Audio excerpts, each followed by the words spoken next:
What's going on, everybody? Welcome to the Executive's View. I'm your host, Aaron Sirius Simmons, and this is the view from on top, man. You can be anywhere in the world, but you're here with the executives, and I do appreciate that. You guys know how I get down, man. If you see the show, share the show. We're all over the place, man. We on Facebook, Instagram, Twitter, Spotify, TikTok. We're doing big things, but places definitely want to take everybody along for the journey. As you guys can see, I'm mourning on tonight. We'll talk about that here in a little bit. But I don't do this by myself, man. I got a slew of brothers that are sitting here ready to chop it up, talk about everything around the world of professional sports, man. The homie Villain's in the building. What's going on, Villain? How we doing, sir? What's up? I hope y'all can hear me. What? Yeah. We hear you, dog. We hear you. All right, good. I'm on my phone for right now. I'm technical. What's going on, Larry? How we doing, sir? Larry. Oh, what up, man? I thought we was talking to Barry. My bad, man. Look, hey, my bad. I'm doing good. I'm doing better than you today, my brother. That's a damn thing. I got breaking news. Who's in the building today? What's going on? Breaking news. How we doing, sir? Beautiful day, man. Wild card weekend in the books. National championship is set. Can't wait to talk some baseball, as Coach said. That's right. We're going to talk a lot of baseball today. Baseball and basketball on today. That's how I feel. You know what I'm saying?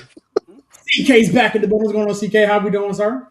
Well, I was doing half-ass okay till the Yankees traded 4 minor leaguers for a middle-of-the-road bum-ass pitcher just because he's the son of a pitcher who used to pitch for them. Yeah, there we go. Something I really feel, big dog. Something I really feel. And we got Coach in the building. What's going on, Coach? How we doing, sir? Hello. Testing. Hello. Testing. Hello. You hear me? Yes. Hello? Yes. Hello. Yes. Clearly, he's in the building, man. Let's get to work, man.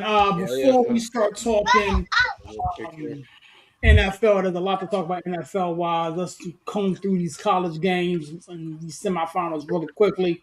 Shouldn't be a lot to talk about, which should leave us plenty of time to comb through and talk NFL. Believe me, I got a lot to say, and it may not be pretty. With that being said, man, we had the semifinals game happen on Thursday and Friday this past week, man, that had Miami and Indiana advancing to the championship game that's going to be played next Monday in Miami. As you look at how both of those games unfolded, I was more surprised with one and not with the other, but I'll throw this around the bend real quick, man. Villain talking, man. Where's your head at, man? Not Ohio State, but Indiana went to work.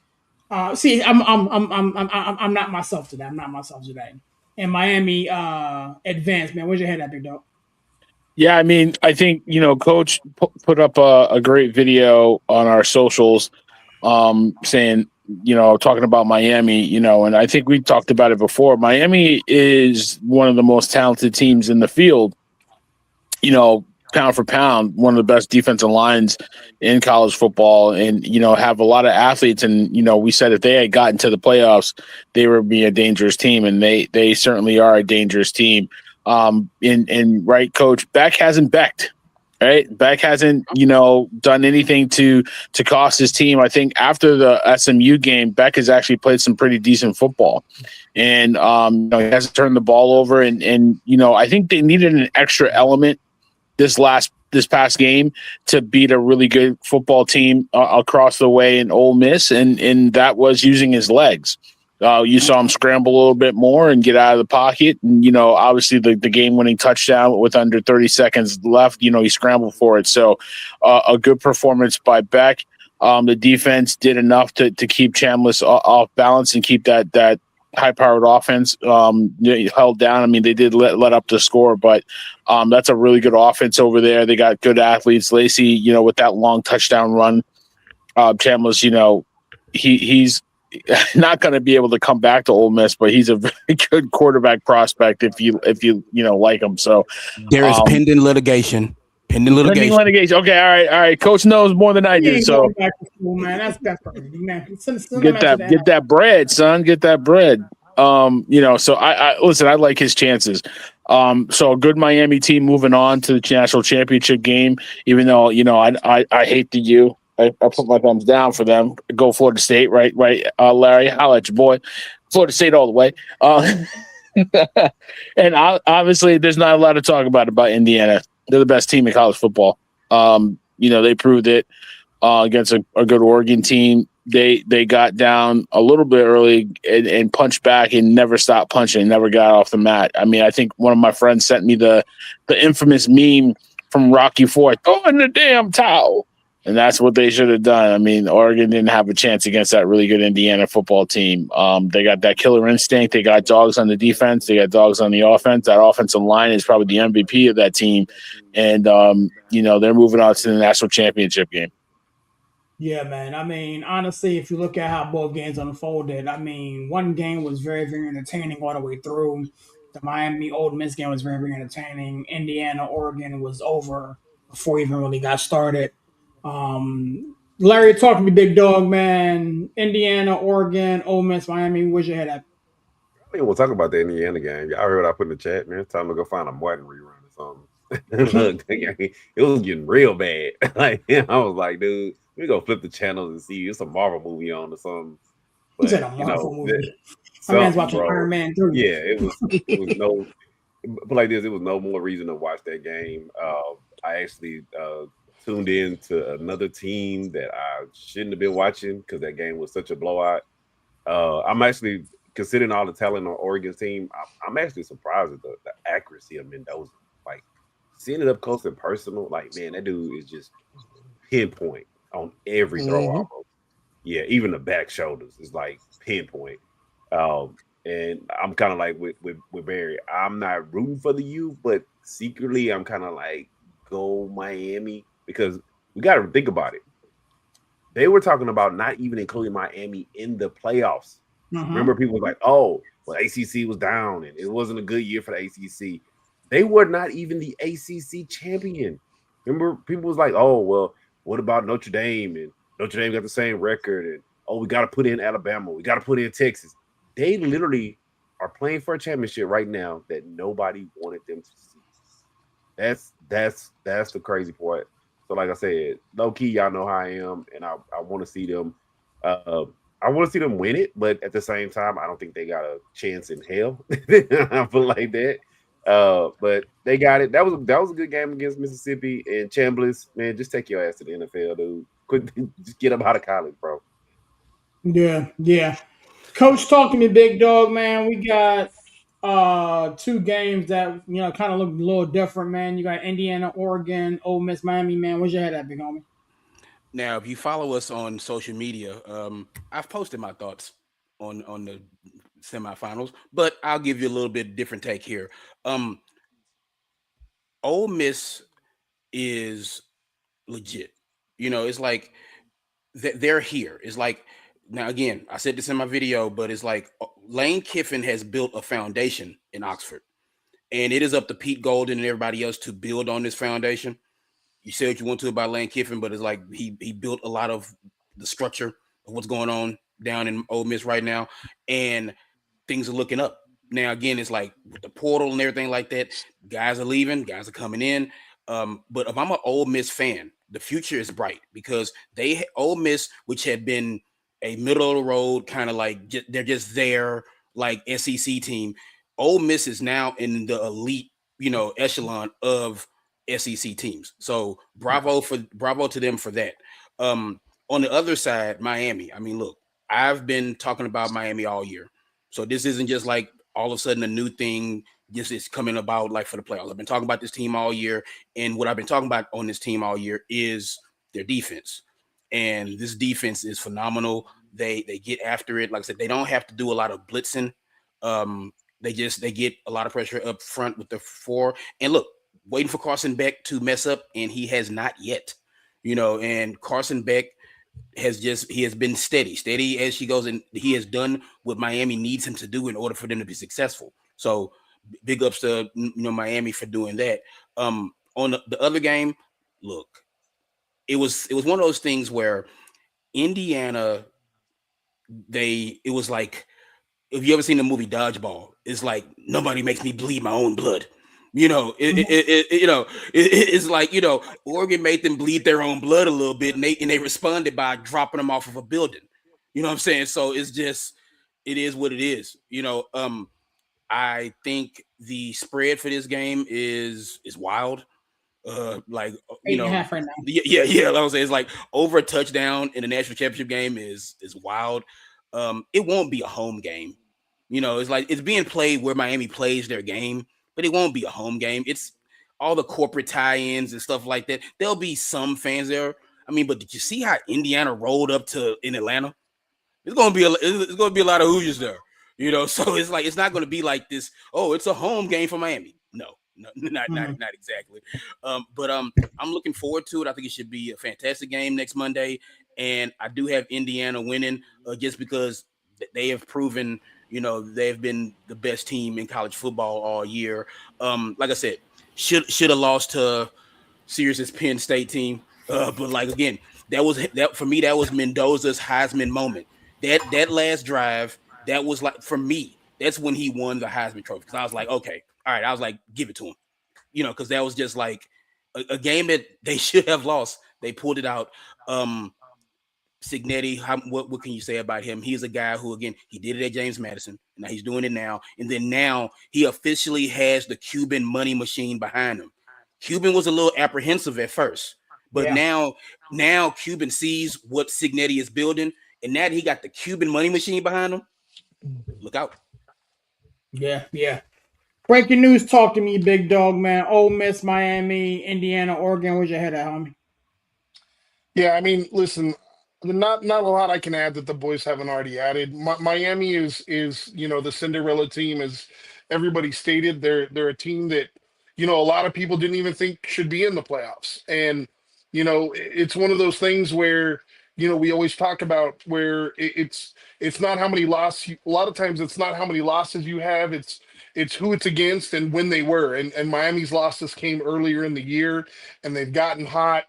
And as good as Indiana is, I don't want to take anything away from Miami. Miami has went up against two incredible opponents, both renowned for their defensive prowess, and they've out defensed the defense. Like they have looked good. And the thing that's probably been the most impressive to me is, and I talked a little bit about this last week, is the youngster, Tony, true freshman. Like these kids on Miami's like blossoming right before our eyes, growing up, if you will, and how they're playing. And, as people have stated, listen, Chambliss did what he needed to do. They took the lead in the fourth quarter with less than 4 minutes to go, and Beck was able to drive him down the field and score.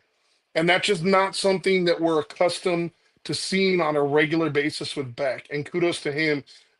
We've all said this, but the one thing that you will not get with Beck is the moment is not going to be too big for him, right? He's played in a lot of big time games. Mm-hmm. He has played in barn burners. He's been in those tough moments. I do think for that game, and I once again want to totally give Miami all their props. I really wish Lacey wouldn't have re-aggravated that hamstring on that first run, the 73-yarder, because the 103 yards looked great on the stat sheet, but when you realize 73 yards came on the first play, and basically he had 10 carries for 30 yards, and they did nothing else to run the ball, nobody else is running. You realize that basically Ole Miss put everything on Chambliss, and they didn't give him any kind of ground game whatsoever. They didn't even try to give him a ground game. They basically abandoned the running game in the second half, and I didn't think they need to. As far as Indiana, I mean, you guys know I've been touting Mendoza since the beginning, even when everybody else said no, Dante Moore is a better quarterback. I mean, listen, in the playoffs, playing against Oregon and Alabama, Fernando Mendoza has 5 incompletions total and 8 touchdowns. He has more touchdowns than incompletions through 2 games. 2 games, 5 total incompletions. He's been a machine. And you know what? It's not just Mendoza. As somebody else mentioned, the offensive line has looked good, but we also need to recognize his receivers, Surratt and Cooper. Those guys have absolutely been a menace. They've been going up, snagging balls out of the air that probably should not have been caught. He's gotten bailed out a couple times. But I just think Indiana, and I mean, I know you guys remember this, but I want to say like week 4, I said, I'm watching this defense. This defense is different. And you just can't run on Indiana. I think if Miami plays Oregon, I think Miami legitimately wins that game. Like, I just think they're that good. They have that kind of swag going right now. I just feel like Indiana is like you know how every team has some like, oh, they're really good at defense. Oh, they're really good at offense. Oh, they're really good at special teams, or oh, they're really good at coaching. Indiana's just good at everything. Everything. Pass defense, offense, running the ball, run stuffing. It doesn't matter what it is you want to do, they're good at stopping that. So the problem that I see with Indiana is I just don't know. Like I said, this is another one. Listen, last week I said Ole Miss wins the game. I just don't know. And Miami surprisingly shocked me by how many points they scored. I don't know that Miami can just sit there and go blow for blow with Indiana if they don't get turnovers. Like, that defense is going to have to manufacture some extra possessions, I believe, for Miami to have a chance. But it's really been incredible to watch these two teams, how they've gotten to this point and how different the path has been. But I mean, Mendoza has looked like the #1 overall pick for a while now, and in the playoffs against the best competition has just totally elevated. The only thing, the biggest thing I'm thinking, looking at this particular game on Monday is the fact that Miami's battle tested. You know what I'm saying? They had to play a tough Texas A&M team, came through that. They, went and played Ohio State and battled through that. Ole Miss was a game opponent, and they battled through that. Indiana has won both of their games by halftime, literally. I mean, they beat Alabama 38-3 and Oregon 56-22. So, to borrow a Tomlinism, since I'm in this mood now. When it starts getting thick, man, does Indiana cut the eyelids off? You know what I'm saying? Just remember the game against Pitt and the game against Ohio State. They're pretty battle tested. They've been in some real close fights in the fourth quarter. Not as of late. Like, Indiana has literally made their opponents over the past month or some change. I mean, Ohio State was a barn burner. I give you that, but Miami beat Ohio State.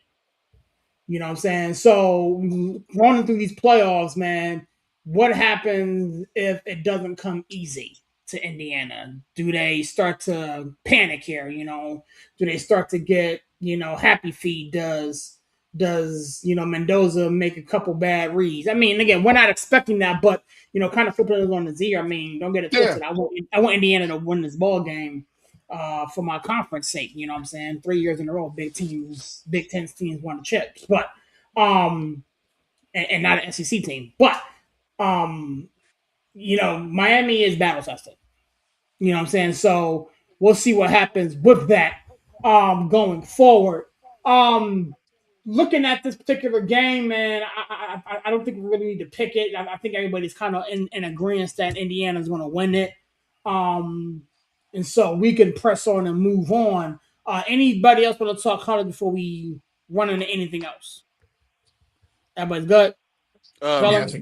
Just real quick. They changed the redshirt rule today with everything else going on in other leagues and everything like that in football and stuff like that. You can play 9 games and still keep your red shirt. That's crazy. That's diabolical. Which is insane. Diabolical. Yeah. I think one thing I want to mention too. I think you talked about it. I think you talked about it last week. We talked about quarterbacks improving their draft stock because of the college performance. I think Beck has improved his draft stock. I think from early in the season, like probably late last year and early this year, nobody thought Beck would be a high draft pick. I don't think he's a high draft pick, but I definitely think he can get into the second day at least. Do you think he comes out before Ty Simpson? Did he get drafted before Ty Simpson does? No. No, but I wouldn't be surprised if he's like a late pick in the first round for a team that's not looking for a quarterback right now. First? Wait. No. You said first round? No. Yeah, I mean, I said I wouldn't be surprised if Beck is in a late first round pick for a team that's not looking for a quarterback to start right now. Dude, the only reason why think of like, and I'm not saying that he is a first rounder, Larry. I'm just saying think of like the Rams. You know what I'm saying? The only reason why Beck ain't the Rams already got Beck on their team. His name is Stidham. Bro, dude. The only reason why Beck hasn't really Beck is because he only throws the ball like 20 times a game.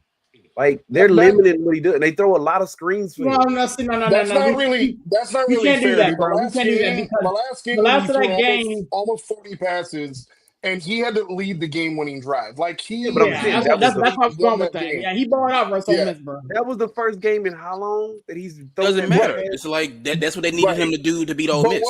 To go to Larry's point or to Barry's point, I'm not going to go as far as to say a first-round pick because combine athleticism, I don't think he's there, right? Like I think Beck is kind of like Daniels, a kid that used to play for Ole Miss. I'm drawing a blank, but like he could be in the league 10 years, right? As a solid backup. I think where he's going to impress people is between the years. He's smart. He knows the game.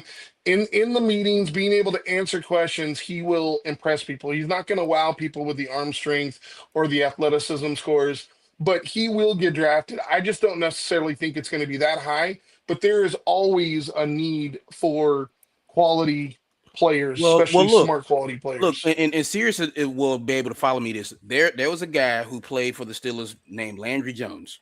Okay. Landry Jones, you didn't want him to be your quarterback, but Landry Jones was very smart. Landry Jones could break down film like nobody's business. You need a guy like that on your team. You know what I'm saying? Yeah. He ran scout team very well. He helped break down the film. He helped like identify like looks on defense. Carson Beck can be that. He definitely can be that. So like, yeah, I don't know if you draft a guy like that. You know. Well, but before I go to CK, man, like Beck threw 37 times against Ole Miss. He was 23 for 37, 2 touchdowns, throwing the football, and he ran one. So he kind of for 3 touchdowns, 1 interception. CK, talk to me, big guy. Everybody, apologize. I had to get my food delivery. Carson Beck is a first-round draft pick. Period. End of story. Now, I've been killing Carson Beck for how many years? Every season in college, like 20 years. At exactly. least exactly. All 8 of them. Exactly. Carson Beck is a first-round draft pick. Carson Beck should be the 3rd quarterback off the board. Trinidad Chandler should be the 2nd one. Dante Moore's a project. He should be 4th. Carson Beck has grown up. He has matured. He has been around a coaching staff that has taught him that he don't have to play hero ball. The reason he was a walking interception before was because he always wanted to try to play hero. He's not doing that now. He's playing within the confines of the offense and doing what they're asking him to do. He's big. He's got a strong arm. He's somewhat mobile, and he's intelligent. If he goes to a Sean McVay, if he goes to a Kyle Shanahan, if he goes to a Jim Harbaugh type, somebody off that coaching tree, that kid's going to start for somebody who's going to win a lot of games. Is he a superstar quarterback? No. But is he worth a pick from 15 to 20? He absolutely is. And for the right team, he could be the day one starter. I'll put it like this. If you dropped him in the Pittsburgh, right now with the way they're set up, if they still have Mike Tomlin, that team could win 12 games. And they could win a playoff game.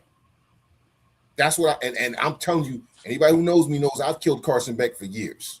Okay. What I've seen is growth and maturation. I've seen growth and maturation. I will say this for everything CK just said. I do agree with him on this. You take a guy like Ty Simpson, who everybody has kind of projected like high-end quarterback. Beck is definitely fundamentally and mechanically much more solid right now. They're looking at a projection, right? So like if both of those guys get drafted, as CK just said, to the Steelers, I think I'm not sure Simpson is the day one starter. I do think that that Beck might be. There's a good chance he's the starter because I don't know if Rodgers comes back now that He's Tomlin's not. gone. He's not. Right. He's not. He's definitely Right. not coming back. No. Yeah, that's what I'm saying. So I do see what he's saying, right? Like the thing with Beck is you don't have the crazy ceiling like you do with guys like Chambliss or some of these other guys, Dante Moore, but the Right. floor is a lot higher too, right? It's not going to drop out the bottom of you, and you're like, you know, what the hell am I looking at right now? I don't know. If you want solid quarterback play from a young quarterback, I think you can get that out of Carson Beck for the next 10 to 15 years. If it's one of those things where we just want a guy who won't lose us the game, right? Carson Beck's your guy.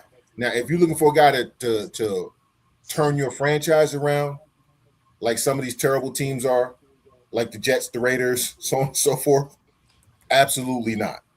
Because they would start him day one, and it would be a horror show. So then, are we drafting like guys like that in the first round of the draft? I wouldn't. Again, I think late in the first round, yes, because the teams in the later half of the first round are teams that are more established. They're better run. You know what I'm saying? Most of the teams in the later half of the draft are more established. They're better run. They're not looking for the quarterback to save them.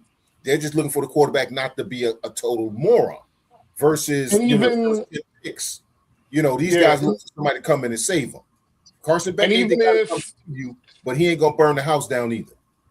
Yeah, and even if you're not one of the great franchises, right? Like let's say you're one of the top 10 picks, there's an advantage to going from 42 up to 27, right? Because you get that extra year control. You know, that's a big deal, especially with quarterbacks. So if I'm going to draft a guy like, you know, like we talked about this last year, and I know you guys all remember this, but I told you going into the draft, Barry, I said, hey, don't be surprised if the Giants draft Jackson Dart back into round one. He ended up going there because he's a guy that's, you know, a lot of experience, played in a lot of big games. He's kind of got that experience, but maybe they could have gotten him if they held pat, right, in the 30s. But it's like to give up a third round pick to get an extra year of control on a potential franchise quarterback. It's a no brainer for most of these franchises. Yeah, man. I mean, honestly, I think as we comb through and get ready for draft season, Carson Beck, Ty Simpson, you know, Moore, and a couple of those guys' names are going to be brought up. I, for one, as a Steeler fan, even without a head coach currently, damn, that feels so weird saying that. But anyways, you know, nobody crying for you. Look, sad and pathetic with your glasses on. Yeah, get the hell off this show with your Debbie Downer. Let me be in mourning. It's too much. It's too much. I've been in mourning for 10 years. Listen, August been in mourning longer. We're fine. It's the late 60s right now. Exactly. Get over it, dude. Yeah, it's too much. It's just a bit. It's so difficult. Exactly. It's so hard. Farewell. Thank you. Thank you. Yeah, you got to do it like Martin, like you know, what's that Shakespeare dude. It's so difficult. The bid farewell. But anyways, I don't want Carson Beck in Pittsburgh. Bro, he's better than anybody you got on your roster right now. Yeah, why would you need Carson Beck when you have Will Howard, huh? I'm truly interested in what Will Howard does. Keep selling me on Will Howard. We'll see how that works out. Okay. Well, hell, at this point, I ain't got nothing else to do. Do you legitimately though? Don't think like a Steeler fan. Think like the next coach coming in, whoever it is that you think you might want, right? Like insert name here. You really think they're going to tie themselves to Will Howard? No. You don't think they're going to draft their own guy? They might. They probably will. They probably. You think they're going to start Will Howard over their guy? They probably will. But here's the thing, like that's what I'm saying. It doesn't matter who we get to come in there, and again, we'll talk about the Steelers here in a minute. We can talk about it right now. We ain't doing nothing. Only thing we want to do is watch you crying. Let's get into the Steelers, man. They played a great half of football. It doesn't matter really who the Steelers get to come in there. I honestly believe that Will Howard will be given an opportunity. Whether he does it or not, whether we draft somebody or not, whether we bring somebody in or not, I feel Wait, as though he would be what round did they draft him in? Serious? Third or fourth, wasn't it? No, Sixth No, round. no, the sixth round. Like, but at Sixth this round. point, I do They agree don't with owe him a Sirius damn that, like, thing. I feel like at this point though, like, yeah, I mean, look, Tomlin isn't there anymore. So, so I'm gonna say it one more time. Mike Tomlin is no longer the head coach of the Pittsburgh Steelers. Okay. All right. So now let's get over that, and now let's move forward. Okay. So, Will Howard, I feel like never got a shot. He had that injury in the preseason, and they don't owe anything to him. I mean, but it's like, but he's there. He's there. No, exactly. But serious. Take your Steelers cap off. I don't have a Steelers cap on. No. You're not serious. You're coach. You should be coaching the Steelers because you coach. But here's the deal. He's a 6th round pick. They don't owe him a damn thing. If he was a 1st round pick, they would give him a shot. If he's a 6th round pick, here's what I'm saying. His shot is going to be making the roster. That's going to be his shot. Exactly, a chance to compete. That's what he's owed. A chance to compete. If he's on the roster, that's what I was going to say. He's on the roster. Everybody has a chance to compete. Yeah, he's there. He's on the roster. He's on the roster. If you're there in camp, you're competing. Exactly. So that's all I'm saying. What happens? I mean, again, we got between now and April till the draft gets here. Where's the draft? Where's the draft? I'll be right there. Right. I need to call you. I need to bunk in your house. Look. I just hope they don't. I hope they don't. Look, the peer pressure of all right. Turn the lights off, lock the doors. Don't let that fool stay in your house. We saw the Packers do it last year. Like, now, look, it might work out with Golden because Golden was actually balling in the playoff game. Yes, he was. But it's like, but I feel like that kid, again, Longhorn. But anyway, that kid is fantastic. But it's like, I feel like I hope the Steelers don't like bow to the pressure. Everybody's gonna be downtown. They did already. They're gonna be yelling. They're gonna be getting it off. And I just like don't. Marv Levy, who I love, had one of my favorite quotes of all time. It's like, if you listen to the people in the stands, you're gonna be sitting them. But you know what I honestly think is going to happen, because there's a slight against Trinidad Chambliss because of his size. My hope is, because I think Chambliss is coming up board before Beck, even though I think Beck should come on first. I want the Steelers to go get Jameis Winston, number one, to be that sage veteran quarterback. And then if I want them to draft the quarterback and then let Will Howard and whoever that quarterback they draft is either going to be Chambliss or Beck, in my opinion.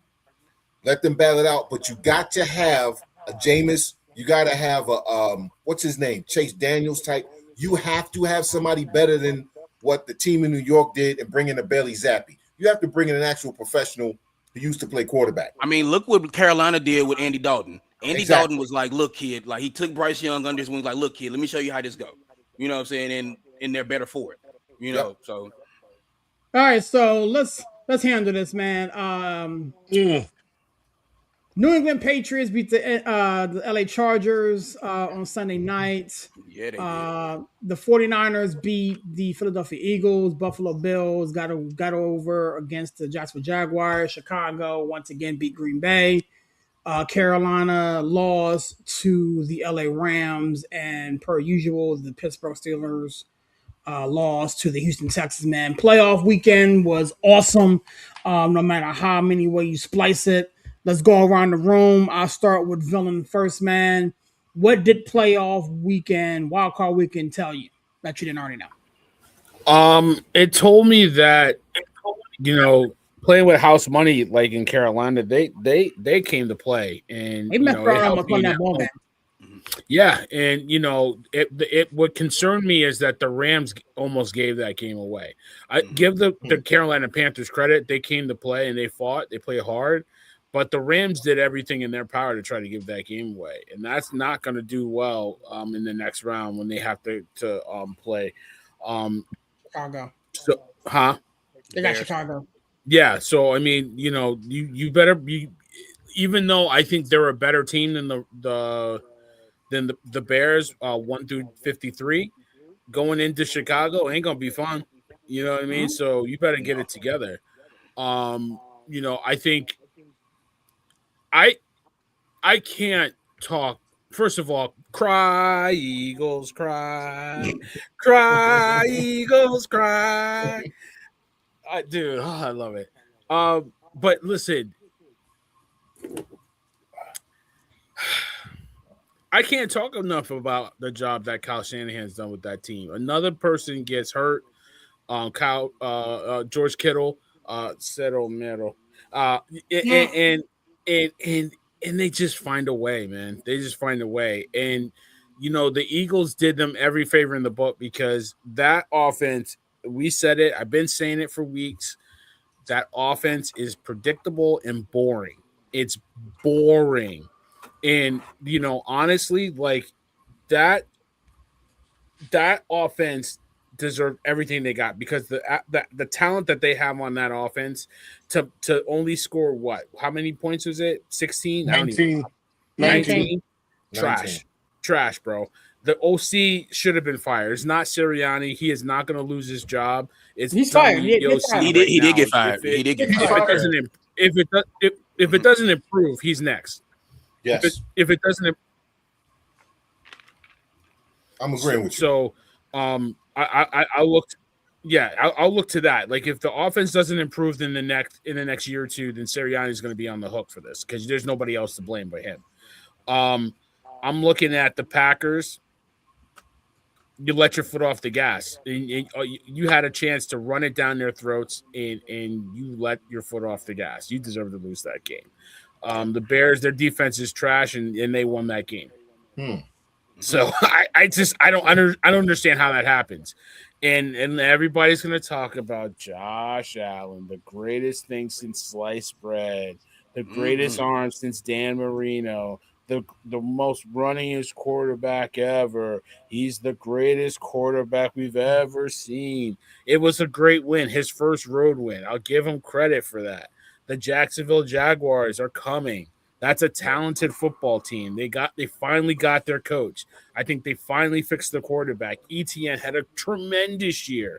The receiving core is really good. That defense is very but they did this without Travis Hunter, which is crazy. Yeah, exactly. Yeah, I mean, I was like, where is that guy? They could have used him on defense, but the experiment is over. Stop playing him both ways. He's a defensive back. He's more impactful as a defensive back. Enough. But like we talked about this. Somebody tried to say that. Somebody tried to say it, right? Everybody here but Larry. Yeah. I was agreeing with Larry. Don't say that. Let him be him, man. Don't take away from him being him, man. That's all I keep saying. I'll say, Larry, him being him in the NFL is going to get you half a player. Get to full. It don't matter, but if your joy is to play both ways, and he said I don't give a damn about joy. I want you to be the most impactful player. That's like you a quarterback, as a second pick in the overall draft, bro. I need you to be the most impactful player. Go tell it to all the black quarterbacks. They told them move to wide receiver. If I'm a damn receiver, if I'm gonna play quarterback, I'm gonna play. That's not the thing. The whole thing is like he shouldn't be playing. Of the Jags have 80 snaps. He shouldn't be playing. Like you did like with Dion. Like I'm saying, let him get 5 or 6. Like, hey, Travis, just go route. Here's a package. Just go. Like let him get 5. Let him get 5 routes. Let him get 5 snaps a game where he get like Travis just outrun the corner. Just go. But he's not a special receiver. He can be a special defensive back. And I said this all during his college his Heisman seat. I was like, he is a better cornerback than he is a receiver. Yeah. He can be a all-pro cornerback, and he's an okay receiver. I mean, like that's just he would be the 4th best receiver on this depth chart in Jacksonville right now. He would be the number 1 cornerback, and it could be a lockdown cornerback for every defensive snap. And not to say he can't play receiver, he is more impactful as a cornerback. I don't want to get into but that's an off-season, that's an off-season move. But we got to talk about how great Josh Allen is and how he's the greatest quarterback in the world, and Josh Allen, and because Patrick Mahomes isn't in the playoffs, so we got to talk about Josh Allen. So that's what we're going to talk about. But honestly, it was a great performance by him. Kudos to him. Shout out to him. Great. All right, whatever. Now, listen, the first round, no games disappointed except for the Monday night game. So, it was a good. No, disappointment is in the eye of the beholder, Bear. Well, no, from the standpoint, it wasn't a close game in the second half. It was a blowout, and I'm not saying that to big up the Texans or downgrade the Steelers. I mean, the first games we saw, all those games were really good football games. So, I think we got treated to some good football, and I think we're going to get treated to some even better football. The Patriots, they surprised me. That defense, I didn't think the defense was as good as it was. They completely shut down. I don't think the defense is as good as it is. I think the Chargers offensive line is just the Chargers offensive line is depleted. I think how many weeks later he's fired now too, by the way. Yep. Yeah, the OC got fired, but they've lost so many offensive linemen. Yeah. Mm-hmm. They've lost so many offensive linemen. Like the fact that that the quarterback has been upright at this point this year, being able to walk onto the field is amazing to me because that offensive line could have got him annihilated at any point this season. So, but yeah, that defense was flying around and making plays. Gonzalez is a really good cornerback. He's in the protocol. He may not be playing. Yeah, but he's a really good cornerback. So, that's all I gotta say about it. Good first round games. Yeah. For me, I'll keep it short. I'll say the Steeler joint for the end here. I think honestly, L.A. Rams, Carolina Panthers. That game kind of kicked off the weekend. I thought it was very well played. For a brief moment there, I thought Carolina was going to win that damn thing. To be honest with you, and so. I honestly, if the Rams don't get it together, they're in trouble in the next round versus the Chicago Bears. I think the Chicago Bears honestly have the Green Bay Packers number right now. Under no circumstances should the Green Bay Packers have lost that ball game, and yet Matt LaFleur found a way to snatch, defeat away from the jaws of victory, if you will. You're up that many points and just throw the ball. Fail to get defensive stops, and you give a team like Chicago life in their venue. Ben Johnson's going to find a way to engineer and pick some stuff apart. So shout out to them for doing that. Buffalo Jacksonville for me. I think I was the only one on the panel last week that may have picked Buffalo to win that ball game. And for nothing else, 17. I think Josh Allen, it's either put up or shut up time for him. Yep. And I felt as though the Jacksonville Jaguars, I think they blinked. The lights got a little bit too bright for them. Trevor Lawrence tends to not play well. In the playoffs, unless he's playing Justin Herbert, who routinely doesn't play well. So I think Jacksonville's going to come up. I can't wait to see what they do next year. But I expected Buffalo to win that ball game. But I got to be fair. I'm not going to hang it on Trevor Lawrence. He until that last pick that was deflected, he was 3 touchdowns, 1 interception. He was balling. He was playing pretty well. I'm not going to hang that loss on him. I kind of have to a little bit because I mean the pass that was intercepted, the first one was behind the receiver. You know what I'm saying? And again, I will say this to your point, Villain. This game was not lost because of Trevor Lawrence. It wasn't. But again, the Jaguars are on the come up, man. They got some really good pieces there. The acquisition of Jacoby Myers at the deadline, Parker Washington kind of came into his own a little bit. So I can't wait to see what they do with the acquisition. What we're getting, Hunter back in the lineup. Whether he plays offense, defense, special teams, punts the ball, I don't care. I mean, I prefer for one thing he needs to stay on defense, but we'll cross that bridge later. San Fran, Philly, man.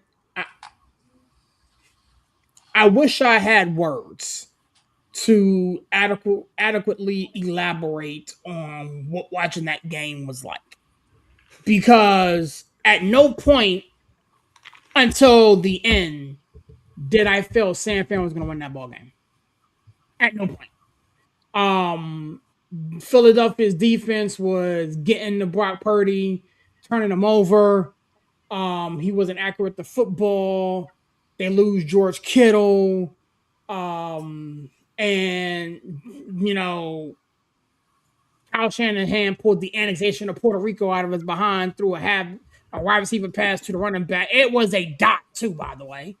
And all of a Jennings sudden, is a quarterback, right? Like Jennings played quarterback. Yeah, he was a high school quarterback. Used to play quarterback. A lot of people don't remember this, but coming out, he was a 4-star recruit. He was actually higher rated than both Lamar Jackson and I forgot the other kid's name. But he was like the 4th highest rated quarterback in that class coming out when he went to Tennessee. So, I mean, it's not looking pretty. And again, you're on your 7th linebacker, and all the things that the 49ers had going against them, and they managed to go into Philly and get that done. So I tip my cap to them. But that, for one, I didn't see that one coming at all. And then the nightcap, the New England Patriots, beat the brakes off the Chargers. I'm not one to anoint, Drake May. I mean, he won the ball game. He made a couple of throws there that, helped, flip field or whatnot. But the story about this was all about the lack of offense of,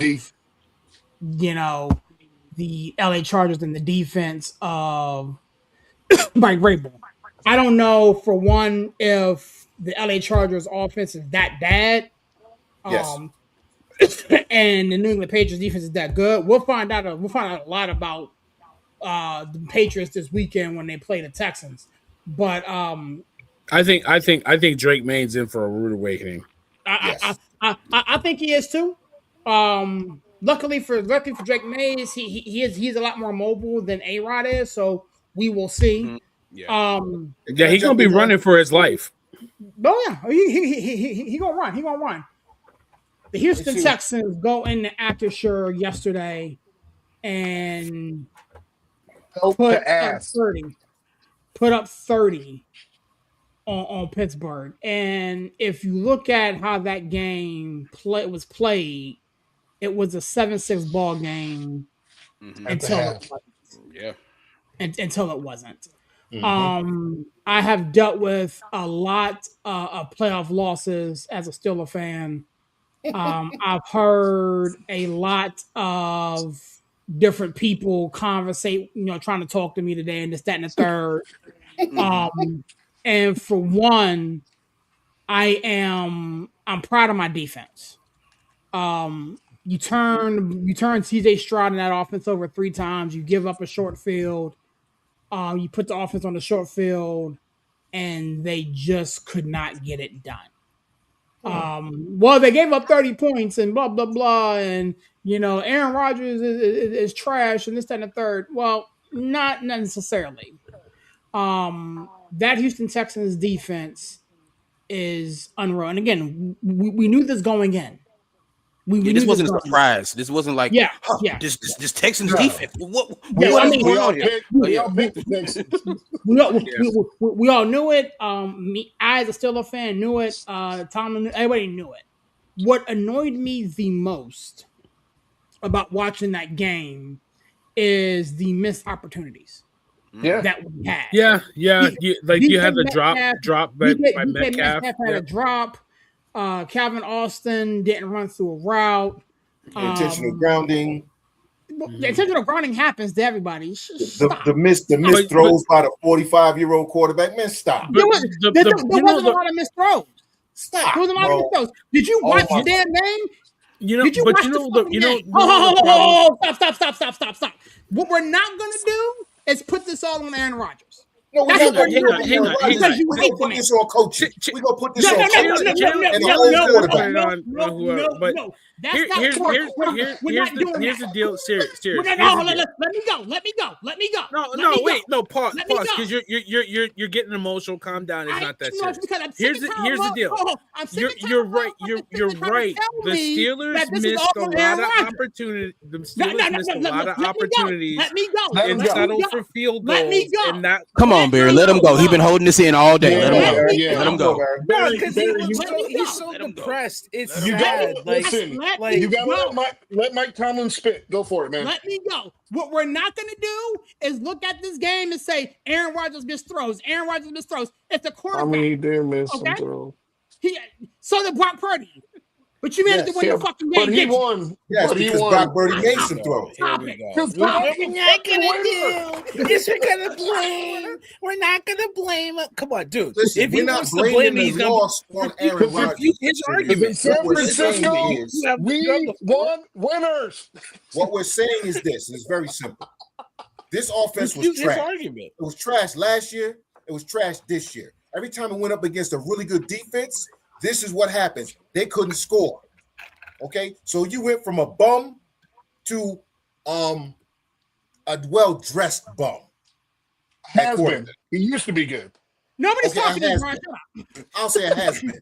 But the bottom line is every game that was lost this weekend was lost because of coaching. How, bro? The Eagles. Every game could be lost because of coaching. Listen what I'm saying. Eagles game was lost because of piss poor offense coordinator coaching. The Panthers. Why are you running the flea flicker, bro? Why are you running that damn flea flicker? Yeah, that did. The Niners did it. Why are you running that damn flea flicker? Okay. Why are you, if you're the Rams and the Bears, why are you throwing so many damn times when all you got to do is run the ball? The Packers, why did you throw 31 straight times? Yeah, that was stupid. So at the end of the you're day, up by 21-3. This was a masterclass, and coaches trying to outsmart the other coach and screwing their team. This was a masterclass this weekend. Every single game except I would say Buffalo and Jags. Yeah, I'd say the Patriots. I would say the Patriots and the Chargers. No, because it wasn't coaching mistakes on John Harbaugh. That team was that they could not match up with the Patriots. They just didn't have it. Yeah, they didn't have it enough. They didn't have enough. Jim Harbaugh was agree with you. You know what I'm saying? Serious, I do agree with you though. Your defense played a hell of a game. For at least 3.5 quarters. Like most of those points were not on the D. The D is not the problem. When the new guy gets there, what he's going to have to fix is that offense. You can't average, 3 yards a carry and expect to be able to win with a 45-year-old quarterback. You just can't. That's not on Aaron Rodgers. I'm not talking crap. I'm just saying you can't average 3 yards a carry. You can't have 140 yards passing and 35 yards rushing. I mean, literally everything was on the defense. As soon as that defense showed one stress crack, it's like the floodgates broke free, and it's like, boom, 23 points in a quarter. And if the offensive coordinator was this great guy like they kept telling us he was, and serious, you didn't even want Arthur Smith, okay? You didn't want Arthur Smith. I remember saying, well, maybe he'll change. And you said, no, hell no, I really don't want him. Arthur Smith knew the defense he was going up against. You're supposed to be this great offensive mind. You couldn't come up with a better game plan than, hey, Aaron, just try to get the ball out your hands as fast as you can. Mm-hmm. Let's throw the ball 4 yards in front of you, and we're going to matriculate the ball down the field, as Hank Stram used to say. Those of you don't know Hank Stram, Google him. All right? Yeah. We're going to matriculate the ball down the field against that damn defense. That is a Super Bowl caliber defense. That is an absolute ridiculous and terrible coaching job by Arthur Smith, who for some reason is getting head coaching interviews. Yeah, I mean, if I can just jump in here real quick, just like, again, I'm going to take my Texans fan shades off and like just from watching a football game last night. I think I heard Pat Fryermuth's name twice. Last night. Kenneth Gainwell, who was the MVP, you know what I'm saying, of this team, is like, I would have loved to have seen, like, I mean, they did it all year, and then they waited until the playoff game to like kind of go away from Gainwell. Like in the short passing game, stuff like that, Gainwell had been money all year. And against an aggressive, team like the Texans, you utilize that. I would have loved to seen that. And again, it came down to the Texans, who have had their struggles running the football, ran the football last night. And they ran it up the middle. And Woody Marks played one of his best games of the season. Offensive line, you want to talk about offensive lines, a Texans offensive line that is not good at all. They bowled up last night, and TJ Watt, he huffed and puffed and ran out of his presser, but it's like, TJ, you're making $123 million for every postseason sack you've had. You know what I'm saying? Yeah. So there are things that happened last night, or there were things that were there last night that happened, and it's going to be interesting how the Steelers like move forward, because like, again, like I said, me living here in Pittsburgh, I got the opportunity to like they went live with like the post, and TJ Watt did not look happy. He looked like a man who's like, look, he's going to demand some changes. He didn't look happy. Of course, Aaron Rodgers was very non-committal about his future. But I want to go back on to the Texans real quick, where it's like, look, you talk about coaching. DeMeco Ryans knows what he has. It's like, and this is why you could see him ready to probably strangle CJ Stroud. It's like, CJ, look at what the defense is doing. Why do you keep giving them the ball back? Right. We don't have to score that many points. Like, why do you keep giving them the ball back? And the defense just, like I said, they played fantastic, and the Steelers just weren't able to capitalize on the many, many mistakes of CJ Stroud. And as a Texans fan, it's like, you know what? I don't think CJ Stroud can play any worse than he did yesterday. So I mean, so it's just like, again, the Steelers are in a situation where this is now this is a turning point for them, because now it's like the guy after the guy.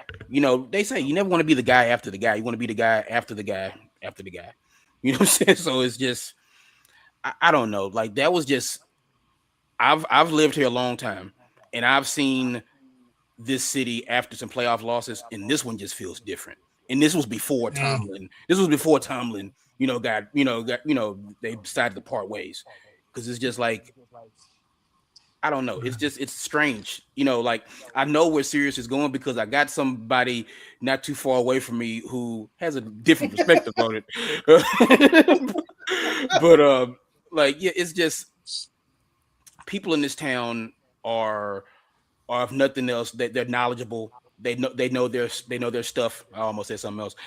They know their stuff. So it's just, this is gonna be, for the first time in 2 decades, this is gonna actually be a really interesting, transformative offseason for the Steelers. So, and as for the Texans, on the Foxborough.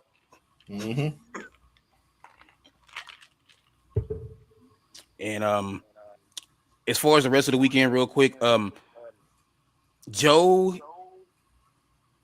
Jackson, his son.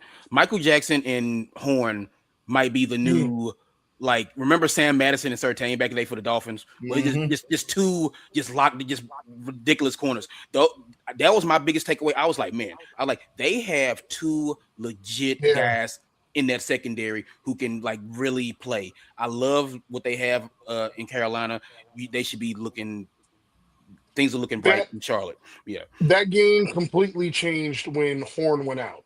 Yeah, it did. As soon as Horn went out, if you watch the coordinator, I think his name is like Evaro. He immediately started. Because he was playing press on the receivers. He immediately backed off, and that was the reason why the Rams marched down the field. Yeah, and that's why all of a sudden the crew had all that room, and they had all this room now. All of a sudden, that was the difference in the game, because they go up and score. There's 4 minutes to go. The nail in the coffin is he didn't feel he had a second corner that he could comfortably play press man with. But when they were playing press man, because remember, Carolina got down early, and it looked like it was going to get ugly, and they battled back. The defense definitely came to play. Yep. Yes, but that's another one, Brian. Why didn't you give Rico Dowdle the damn ball? Rico Dowdle's been carrying you all year. and suddenly you don't give him the ball. This is what and I know y'all guys hate when I start harping on the coach. In the NFL, coaching actually matters. In other sports, it may not. It matters in football. It matters the game plan you call. It matters the players you stop giving the damn ball to. The only issue, though, with that, CK, and the only reason why I wouldn't hang this one on coaching is because they did go down the field and they did score to go up with 4 minutes to go. Really, like I said, you never want to like hang something on an injury. But like I said, to me, JC Horn going out and them having to play more of a zone rather than that press man scheme, it was all the difference in the world. Like Puka was like basically just completely covered like for 2 quarters, and then all of a sudden the fourth quarter he started to come to life. And then that catch by Parkinson on the sideline was just ridiculous. Oh man, that catch was ridiculous. That was a great catch. So here's the thing. I want to touch on like the Jags and Bills, and I don't even want to touch on like the game. I mean, the game was a game. It's like everybody loves Josh Allen. I don't want to put everything on Trevor Lawrence, because I mean Trevor Lawrence has before the season was like, okay, Trev, put up a shut up. And I feel like he has kind of Liam Cohn. He people like to say, oh, this person's of this person that. Liam Cohn understands how to get the best out of quarterbacks. He got the best out of Baker Mayfield. He's gotten the best out of Trevor Lawrence. So again, as much as I can't stand the Jaguars, yes, future's bright in Duval. This was a good loss. I'd call this a good playoff loss for them. They will learn for this. And you know what? To all the people who are mad at the nice lady who was trying to give Liam Cohn a little encouragement after a tough loss, it's like you guys are a bunch of losers.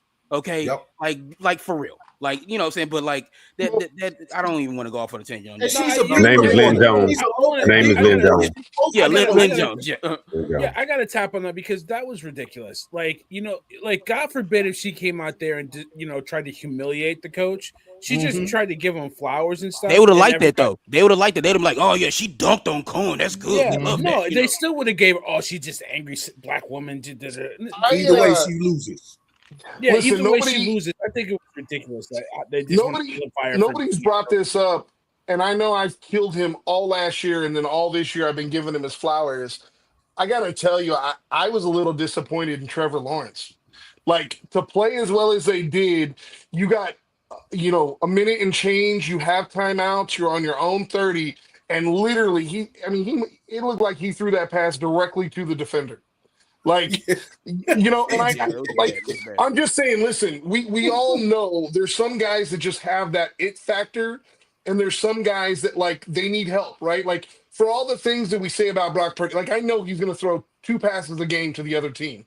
Like, whether they catch it or not, I don't know. But just like he did on that final drive, he does have a little bit of clutchness to him, right? Like, when you got to have it, he gives it to you. I still need to see that from Trevor Lawrence. Like, when you got to have it, like, he kind of came up small. We keep giving Justin Herbert excuses in the playoffs. And I'm Justin not giving him no excuses. Not me. I mean, not us. But when I say we, I mean people in this sphere. Yeah. They keep giving Justin Herbert excuses. Well, he didn't have this. Well, he didn't have that. Well, he didn't have this. Trevor Lawrence is progressing slowly. He finally has a coach that's getting him to understand how to play. Yeah. I don't mind them losing that game. And I know how that sounds, but I don't mind them losing that game because you have to go through some adversity in order to grow. I don't mind them losing the game, Unc. What I don't like is you get the ball and on the first play of the drive, you basically end the game. I bet. When would have been a better time for him to throw that interception? Well, listen, third play, fourth play. Right. No, but listen, my point is for all the people that are killing the Philly, all the people killing Jalen Hurts and stuff today. Remember, like as Unc said, with horrible play calling, he drove them down the field on that last drive and literally had the ball tipped at the 3-yard line to try to go, the go-ahead score. And for whatever reason, the OC calls 4 verts on 4th and 11. I mean, just the most ridiculous call, but that's neither here nor there. The point being is you just want to see a guy realize the moment. Like, even if he just takes off and runs for a few yards and goes, hey, okay, we got a minute and change. I got 2 timeouts. I don't need it all right here. like I said, I know there's never a good time to throw an interception. My point just being is, it felt like panic is what it felt like. Yeah, young player, and that's why I said I don't think he'll ever do it again. I don't think Bryce Young will throw that interception he threw in that damn game. Because honestly, to me, that's where the game turned. That damn interception Bryce threw. That was an ugly interception. But I think both of those guys will learn from it and be better. And then in the spirit of calling people out, nobody mentioned it, but like, I think we got to call out the Chargers, man. Like inside the 10-yard line, go for it on 4th down in a game you know that's going to be a low-scoring game. I feel like that could have totally changed the whole outlook of the, when you get into tough games in the playoffs, I think far too many teams, like even Dan Campbell, think about 2 years ago, NFC Championship, literally lost his team. All these teams going for it on 4th down with 3 or less, like inside, the 20-yard line of the opponent. Like, I just don't get it. It was almost like Brandon Staley was back. I felt like Brandon Staley was back because I was like, that was like such a Staley move to do that. I was like, I get it if you're at midfield, right? And you're just like, you know what? Hey, 4th and 2, we're gonna. But like they were at like the 8-yard line with one of the best kickers. But that's why Greg Roman no longer has a job. They had just got the turnover, right? They had just got the turnover. Yeah. That was a huge turnover. You got to get points off that. You just take the points. Yeah, because to me, like the Patriots, the defense was flying, but like I wasn't impressed by Drake May. I really wasn't. Like outside of the long run. I thought he was more impressive with his legs than he was with his arm, to be completely honest. Run, I think, he wasn't terrible, but like I'm not overly impressed. I don't think like, oh my God, he's the best quarterback in the league right now. So, and they only gave up 16 points. Take those points, man. That's a really big difference at that point in the game because you had them on the ropes and you kind of just let them off the ropes. Yeah, I mean, let's give that Chargers defense a hand because that Chargers defense. They played really well.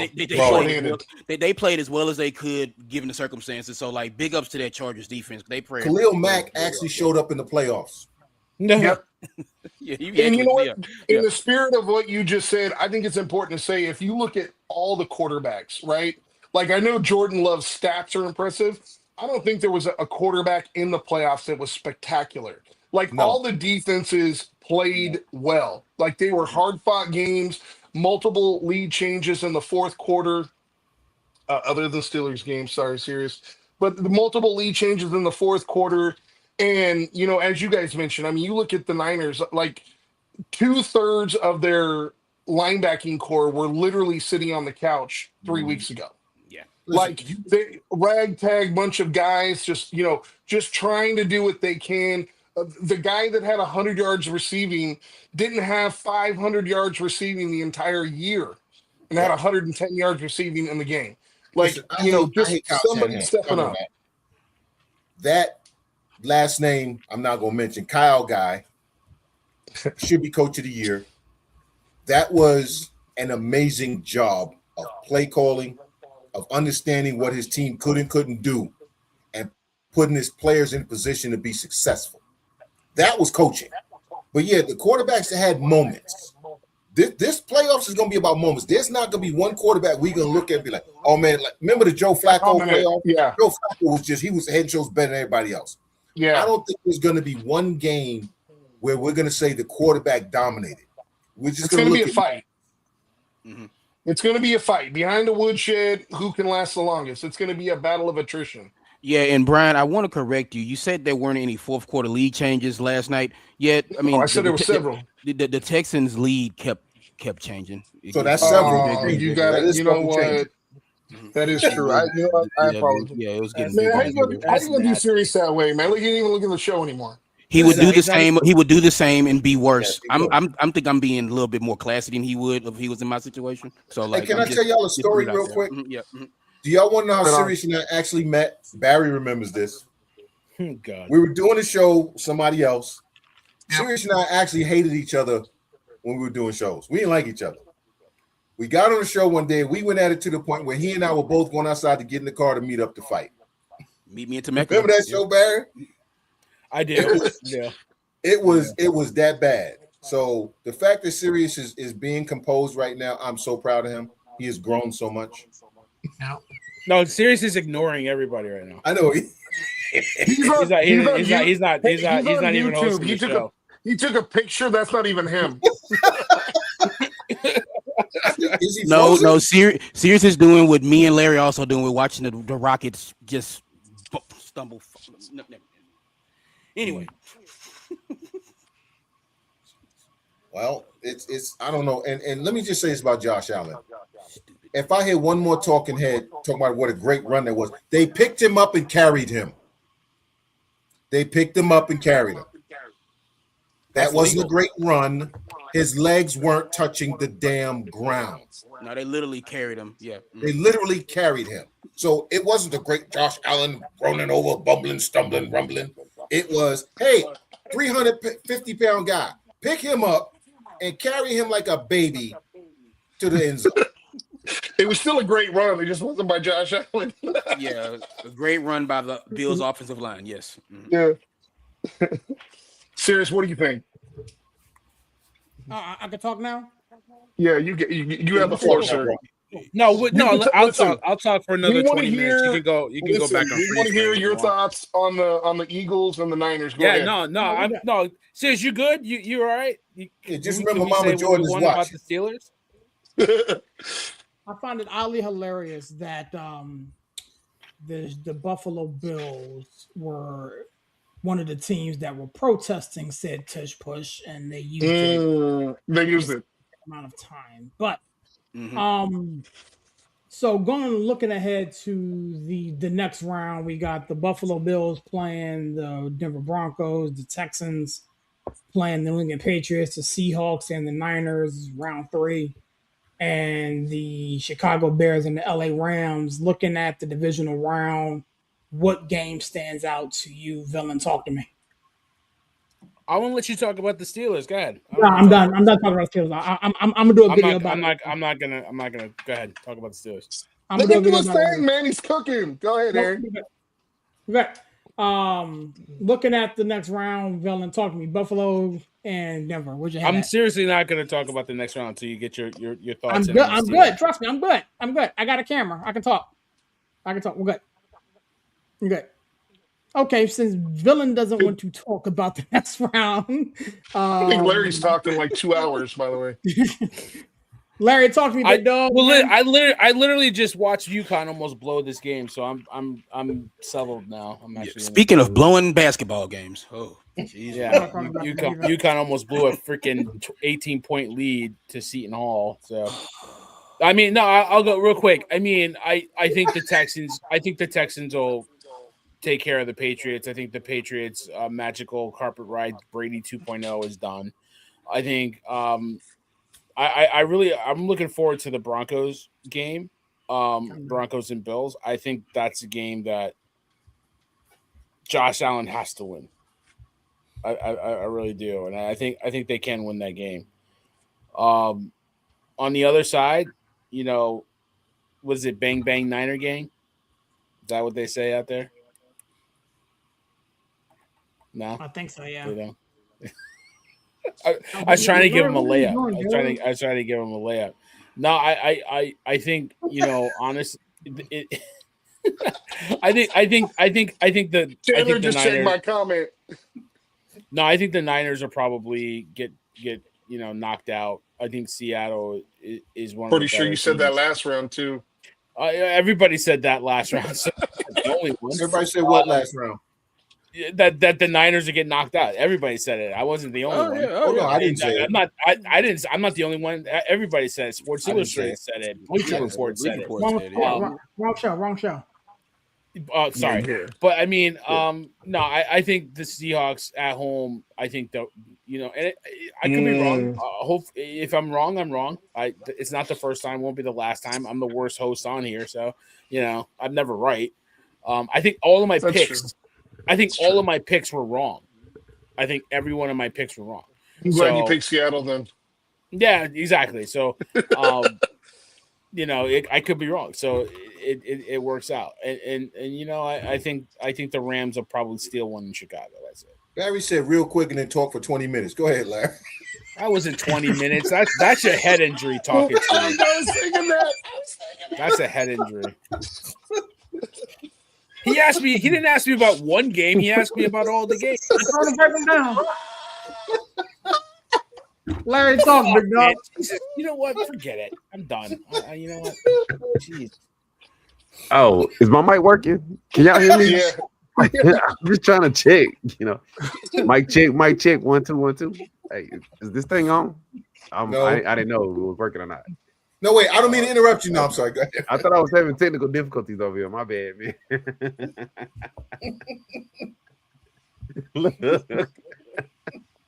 Hey, dude. Hey, you know what? Hey, I'm gonna switch it up. I gotta be a little light right now. Dude, the two things that I'm gonna say about this past weekend, y'all may or may not agree with me. Dude, what's called Trevor Lawrence grew up. He grew up. He played better than what he did. And I don't know what game y'all was watching, but Trevor Lawrence don't play defense. What the hell was the defense watching Brandon Cooks run old ass down the middle of the field wide open? Yeah, like where was the defense that said we know it's a tush push? We might want to tackle this guy.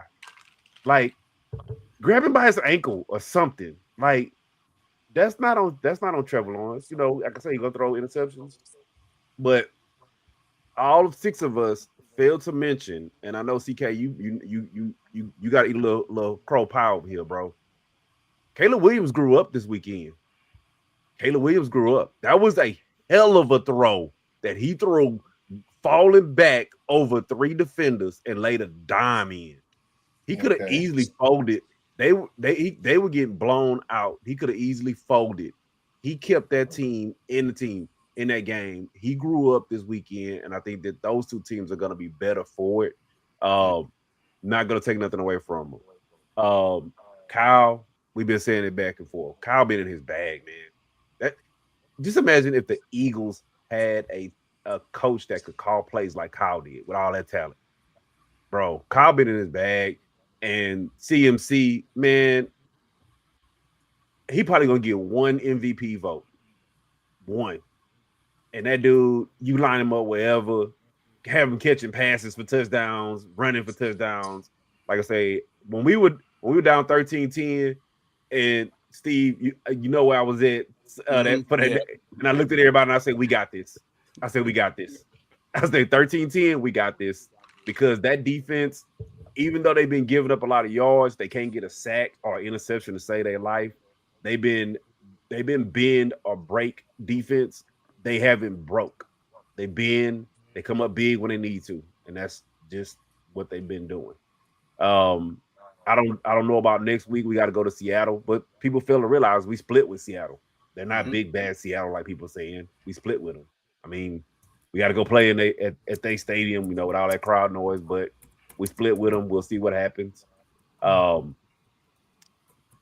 Serious, bro, love you like a brother, but your Steelers got kicked in the teeth, bro. That's really what happened, bro. And I think that's what's really hurting a lot of these Steelers fans. The Steelers got Steeled, bro. Dude, running the ball down their throat. Defense that was literally not just the turnovers, the hits. And what I kind of take the opposite feel with this. Because like I said, you may not like me for this, serious. Because you're the Steelers fan on the show. I think you're gonna agree with me when I say that they had no reason to trade George Pickens. They were doing typical Steeler stuff. You've been begging for how long? They need a number 2 receiver. If I'm not saying what would have happened or not, but I think that they may not even been in the position to play. They might have had a better record and not even in the position to play if they had George Pickens. I think that offense would have been a little bit better. I'll treat you straight. Like you popped on to a couple of Steelers shows my dad and I had. Yeah. And I wanted the Texans. Nah, I wanted that matchup. That was a bad matchup. Because you thought it was a good. Because you thought it was a good matchup, right? I thought it was a good matchup. I knew the offense would not be able to run us out the jump, and I felt as though that we would be able to keep it close and subsequently win it late. I felt that with every fiber of my being. Whether we lost it or won it, that game did not have the makeup of 30-6. And it No, didn't what I'm get saying that is way. And that game it was didn't lost. get that way until late in the fourth quarter. And Yeah, but so if you watch that Texas defense, dude, that Texas defense been awesome. punching. They've been punching people in the mouth. But what I'm saying is that the Steelers lost that game. They lost that game in the offseason. So they lost that game. No, because I can jump in here and I can say, as a Texans fan, I did not expect that last night. That was the least likely scenario that I thought would happen. You know what I'm saying? Yeah, I didn't think the score was going to be like that. It is like no, but you know what? One thing though, in Sirius knows this. How many rushing yards do you guys give up a game? Pittsburgh? Yeah. Dude, that defense has actually been bottom feeders all year. Sirius got on me about it. 97 to 103, somewhere in there. I thought it was under like 90, but like they were able to really run the ball at will. Mm-hmm. That's when you Texans who can't really run the ball. Like as a fan, as in that ball game. You feel me? Like they were trying to run the ball and trying to run the ball and trying to run the ball, and then we'll get stuff. You would have TJ drop back the pass, and he will fumble the ball, or there would be a snap or whatever. This thing I was trying to say before everybody jumped in. That game, the 30-6 score was not indicative on how close that game was until it wasn't. Yeah, and that's the thing that is so frustrating about what took place. Even if Aaron Rodgers was off, even if DK Metcalf dropped the pass, even if whatever took place, as a Steeler fan, that game was very winnable, even after the sack fumble, until it wasn't.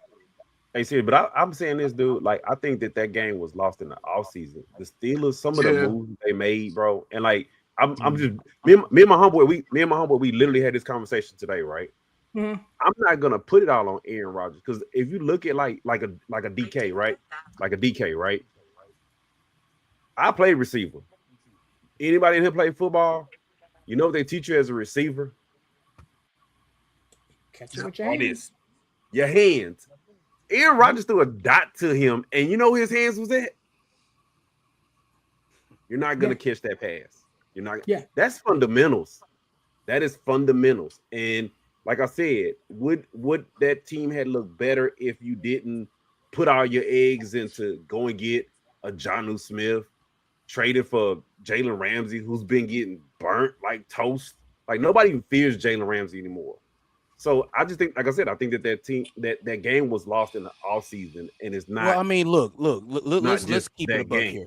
That game was 7-6 going into the fourth quarter. And then the Texans scored 23 points in the fourth quarter.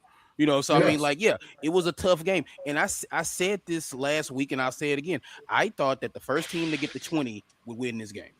You know what I'm saying? And I still believe that. And the first team they got to 20 did. You know what I'm saying? Now, go ahead. I'm sorry, Steve. If you look at the Texas defense and you look at historically great defenses, that's when they take over the game is in the fourth quarter. They beat you up. And in the fourth quarter, suddenly a 3 or 4 point game becomes a 15-point game because you start turning the ball over. They sack your quarterback. There's a fumble, there's interception, there's something. You got to take chances.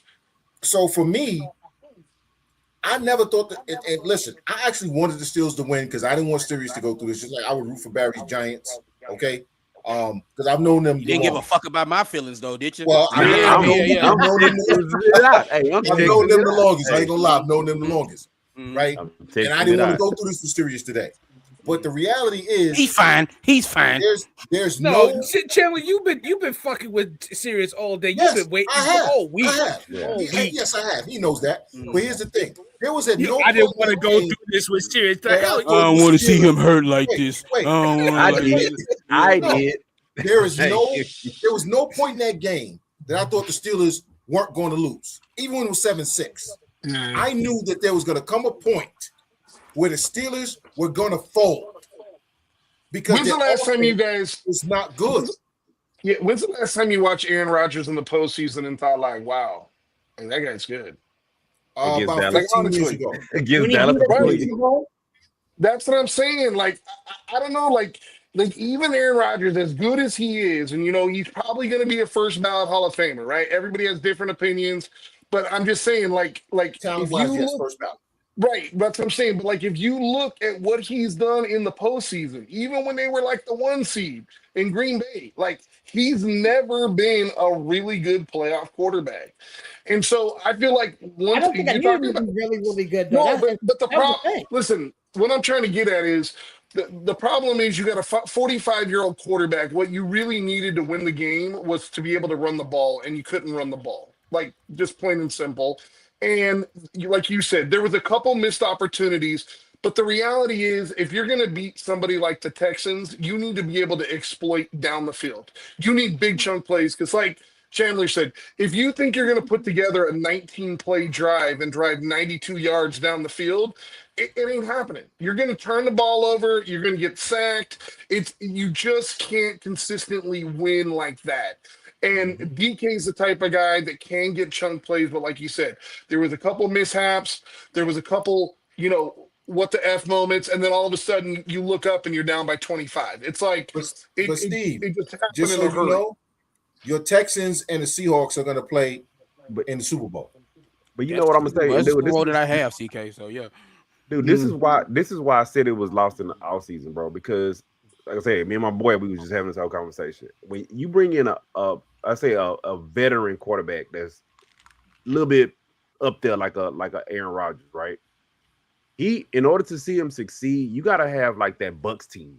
You gotta surround him with so much talent. You only need him to do one Aaron Rodgers moment, maybe 2 Aaron Rodgers moments, and that's it. And for me, it was like I would have kept Pickens versus going to get a Jonnu Smith. Like I would have brought in some other running back, or I would have surrounded him with so much talent that all we need Aaron Rodgers to do, give me that 1 or 2. Like Brady didn't have to do a lot on the Bucs team because he had a lot of talent. He was like, oh, you throw up one good deep ball to Mike Evans. Hey, you throw a pass here, we run the ball. Like we're gonna get you a 2-3 offensive lineman protect you, keep you up, right? And they won a Super Bowl. You could do that, but it wasn't the philosophy that the Steelers took. They took, hey, we'll do Steelers stuff. We'll go pay all this extra money for a defense that serious. I can't quote it, but they was like what 20th or something. Because I know, remember you got into it with us about it. 24th. Yeah, your D line looks good though, Sirius. You should be happy with that, man. Hayward, as old as he is, he looked really good. Harmon, definitely worth the first round pick. The D line played well. The secondary definitely needs some retooling. Well, Jalen Ramsey's a safety at this stage of his career. He's a safety. He's not a cornerback. He's definitely a safety. And he played safety very, very well. Yeah, he played well. I mean, look. I'm not gonna sit up here and like bury the Steelers and stuff like that. Because I mean, look, here's the long and short of it. Like on the other side of it, it's like Lassiter and Stingley played phenomenal. Yeah, Petrie was all over the field. Oh, now, bro, I never heard of that kid before. Yeah. Oh, you heard of him now? Look, it's hard to miss him with that Guardian cap on. Yeah. But hey, go ask Rasheed Rice who he is. Yeah. No, he's legit. He's legit. Let's not talk about Rasheed Rice. But anyway, we don't want to talk about Rasheed Rice. Jeez, like Grand Theft Auto Dallas. But anyway, let's the Texans secondary was really good last night. And this is why I like them, like moving forward. But the Steelers situation comes down to this again, something that's serious. Like you alluded to it earlier, Larry. It's like a wide receiver too. It's like, look, Aaron Rodgers is petty. After that drop, he never threw to him again. He threw it to DK Metcalf one more time.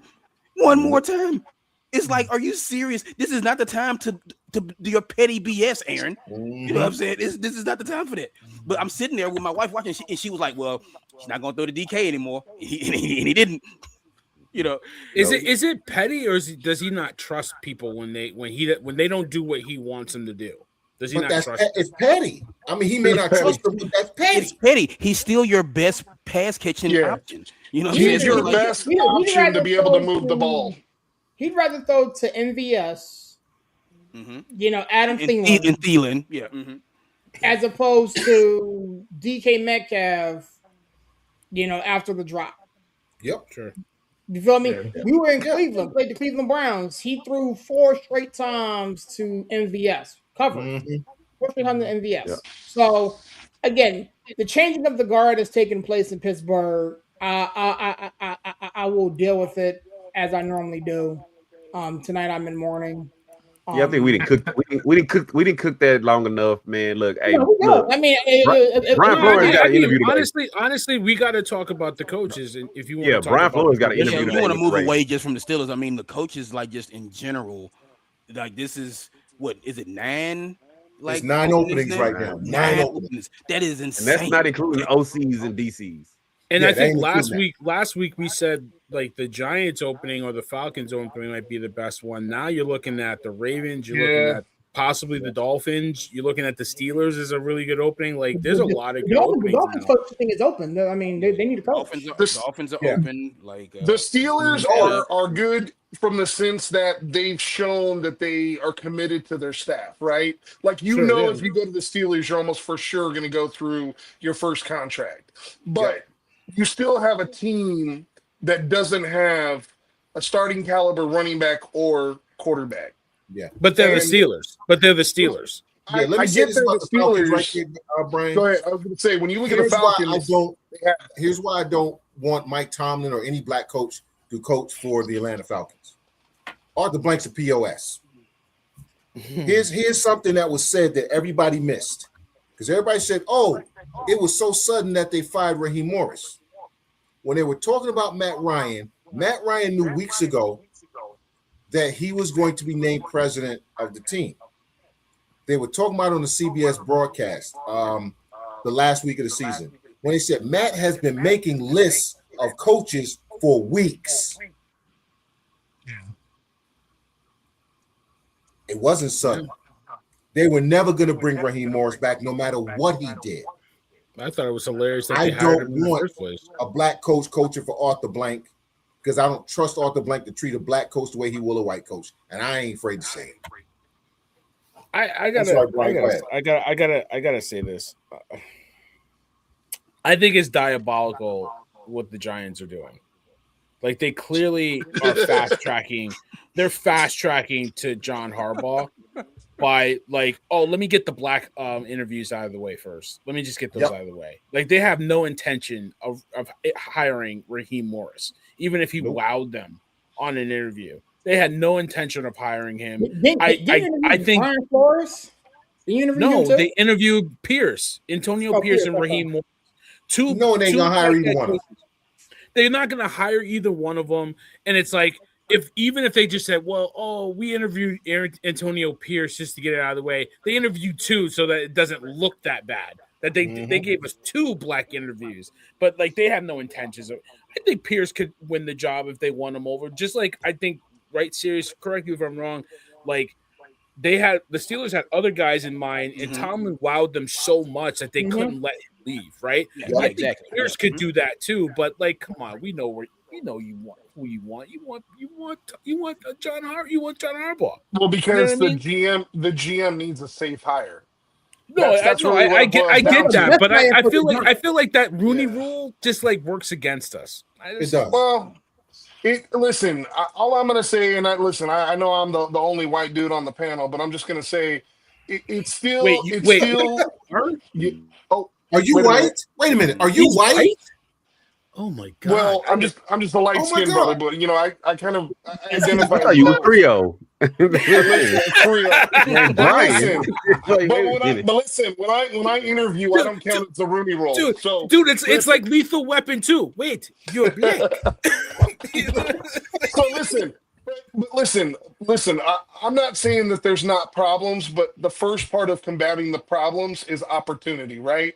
Like I'm not saying that it doesn't suck to just like haphazardly get a hire or an interview out of the way so you can quote unquote hire somebody else, but it still gives these guys opportunities to prepare, go through the process so that when they get a legitimate interview that they're more prepared for it and they can do well, because there's been several coaches right, that have done that and nailed it later on, including guys like D'Amico Ryan, Robert Saleh, like, a lot of guys from our organization that have done really well, like later on down the road. So, I get what you guys are saying, but at least they're having to give opportunities, because I do unfortunately feel like a lot of times it does feel like a good old boy network. I mean, yeah, it is. I mean, in the Rooney Rule, like, again, it's just one of those things where we got to do this. You know what I'm saying? We really don't want to, but we can't. We have to. So, listen, like, here you go. It's like, you know what? It's like, did Pierce even go to New York? Or they probably did a Zoom. They did Zoom, right? Yeah, they did a Zoom interview. I mean, like, listen, seriously. as a Niners fan, I'm just gonna say, all you other organizations, keep hiring the white coaches, because we're more than happy to hire the black coaches and keep getting those third-round compensatories, baby. Show me the money. Hey, they need to stay away from our staff, man. Period. Stay away. Stay away. Yeah, that's right. We can't even keep a towel away. They like, man, keep the towel. So, like, Saleh counts as a Rooney Rule interview, right? Yes, he does. Yeah, yes, because he's a minority. He's mixed. He's mixed, but he needs to stay. Middle Eastern descent. I'm sorry. So we need to promote him. I'm looking at the vacancies now, and they have it. This list is found on NFL.com. It says Ravens, Giants, Steelers, Browns, Falcons, Dolphins, Cardinals. After the Cardinals, you got the Titans and the Raiders. I would go Ravens, Steelers. I would go Ravens, Steelers, Falcons. Yeah. Doesn't the Ravens job, though, like with everything we've heard and we know, doesn't the Ravens job kind of feel like LeBron with the Lakers? Like, whoever they pick is basically who Lamar wanted, and it's but Scotty came out and said that he was like, "Look, Lamar has an opinion. I'll listen to his opinion, but he doesn't have any power. I'll listen to what he got to say, but I'm not going to do anything." Hold on, Brian. That man paid. Hold on, Brian. See, that's the nonsense. They did the same thing when Lamar was looking for his contract. See, this is why Lamar doesn't have an agent, and because he doesn't have an agent, people put words in his mouth. Lamar Jackson has never said anything negative about never said anything negative about John Harbaugh. These are the talking heads because he doesn't have an agent and they can't get leaks or attributing things to him that are not true.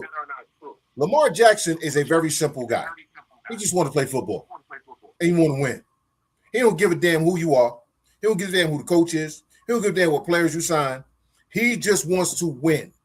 He's a quiet, private young man. That's why he keeps everything in the house in the family. Think of him as Kawhi Leonard without the nonsense, okay? He ain't going to tell you what he's thinking. He ain't going to make a lot of statements. He's going to keep everything to himself. And because he does that, now they say, well, they got to like Lamar. The owner just said it. Yeah, I listened to him.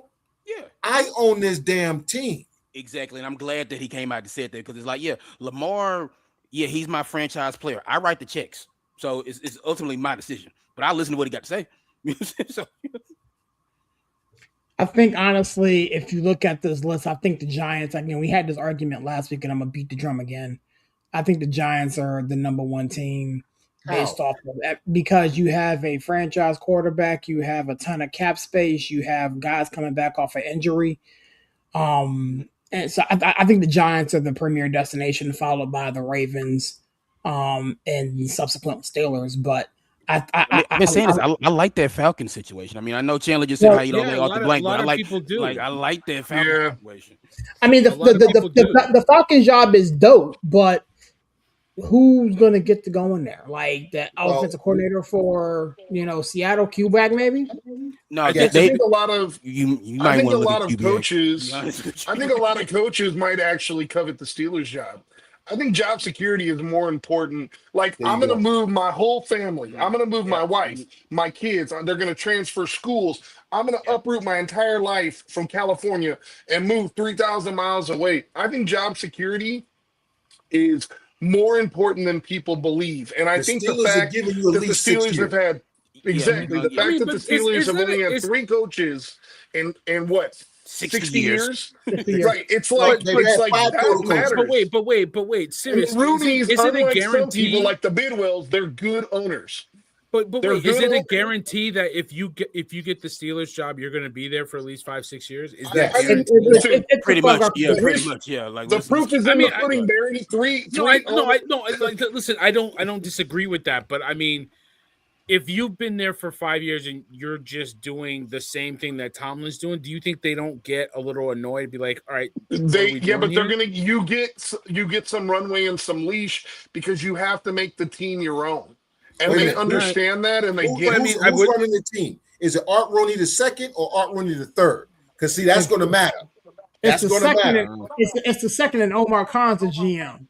Right. Yeah, Art2 is running this team. Omar Khan is the GM. Right. You know what I'm saying? Art2 is running one this of the other kids winds up in charge in that 5-year period we're talking about. Art2 got a vice grip on that thing. Now all bets Don't even know why. Don't even way that happens. If unfortunately, Art2. That's what. To me, I think the Falcons' job is interesting, but to me, I feel it's on the same level as the Browns.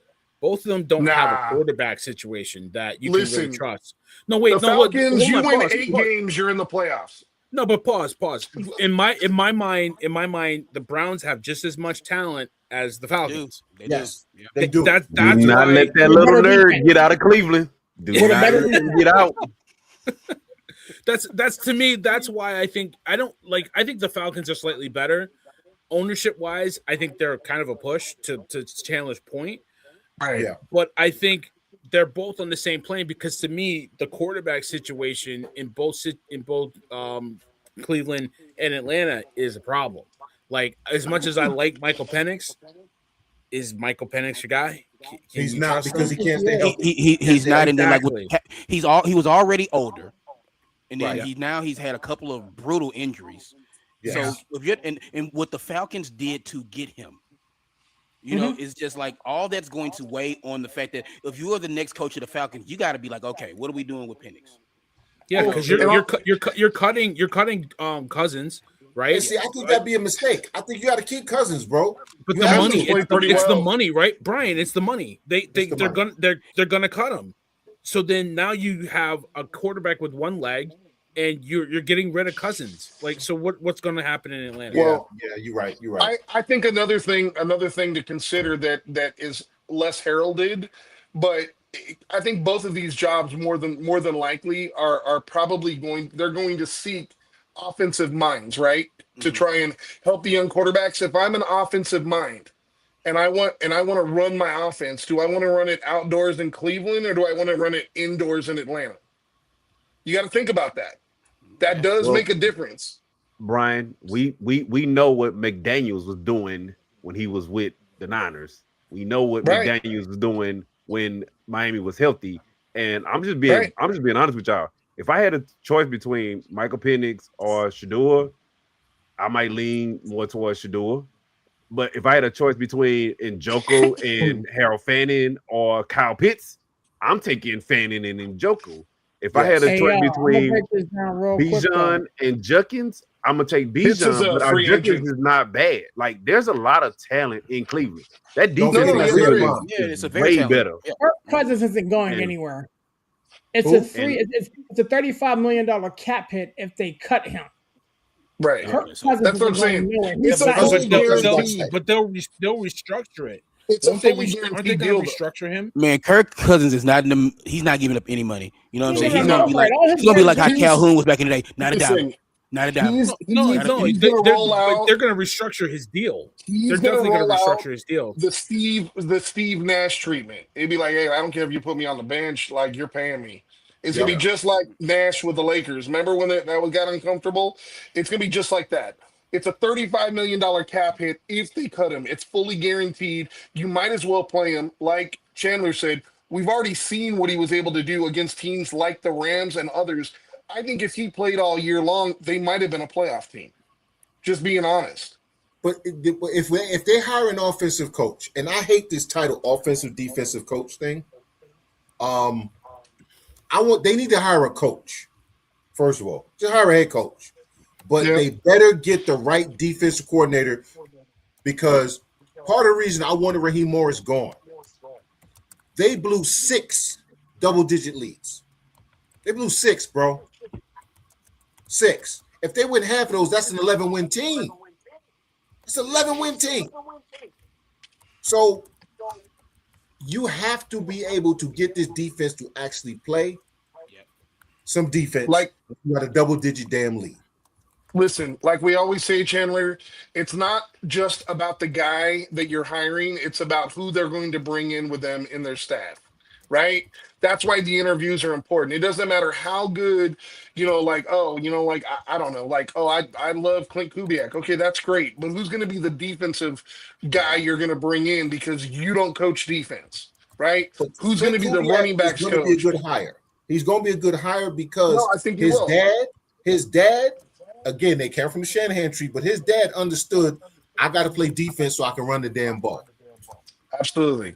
And he came from a program in San Francisco and Seattle where they both that's an emphasis. So I agree with you, but I'm just saying that is just as important. Like a lot of times when you see these guys that don't get hired, like it's not always just about them. It's about who is coming with you.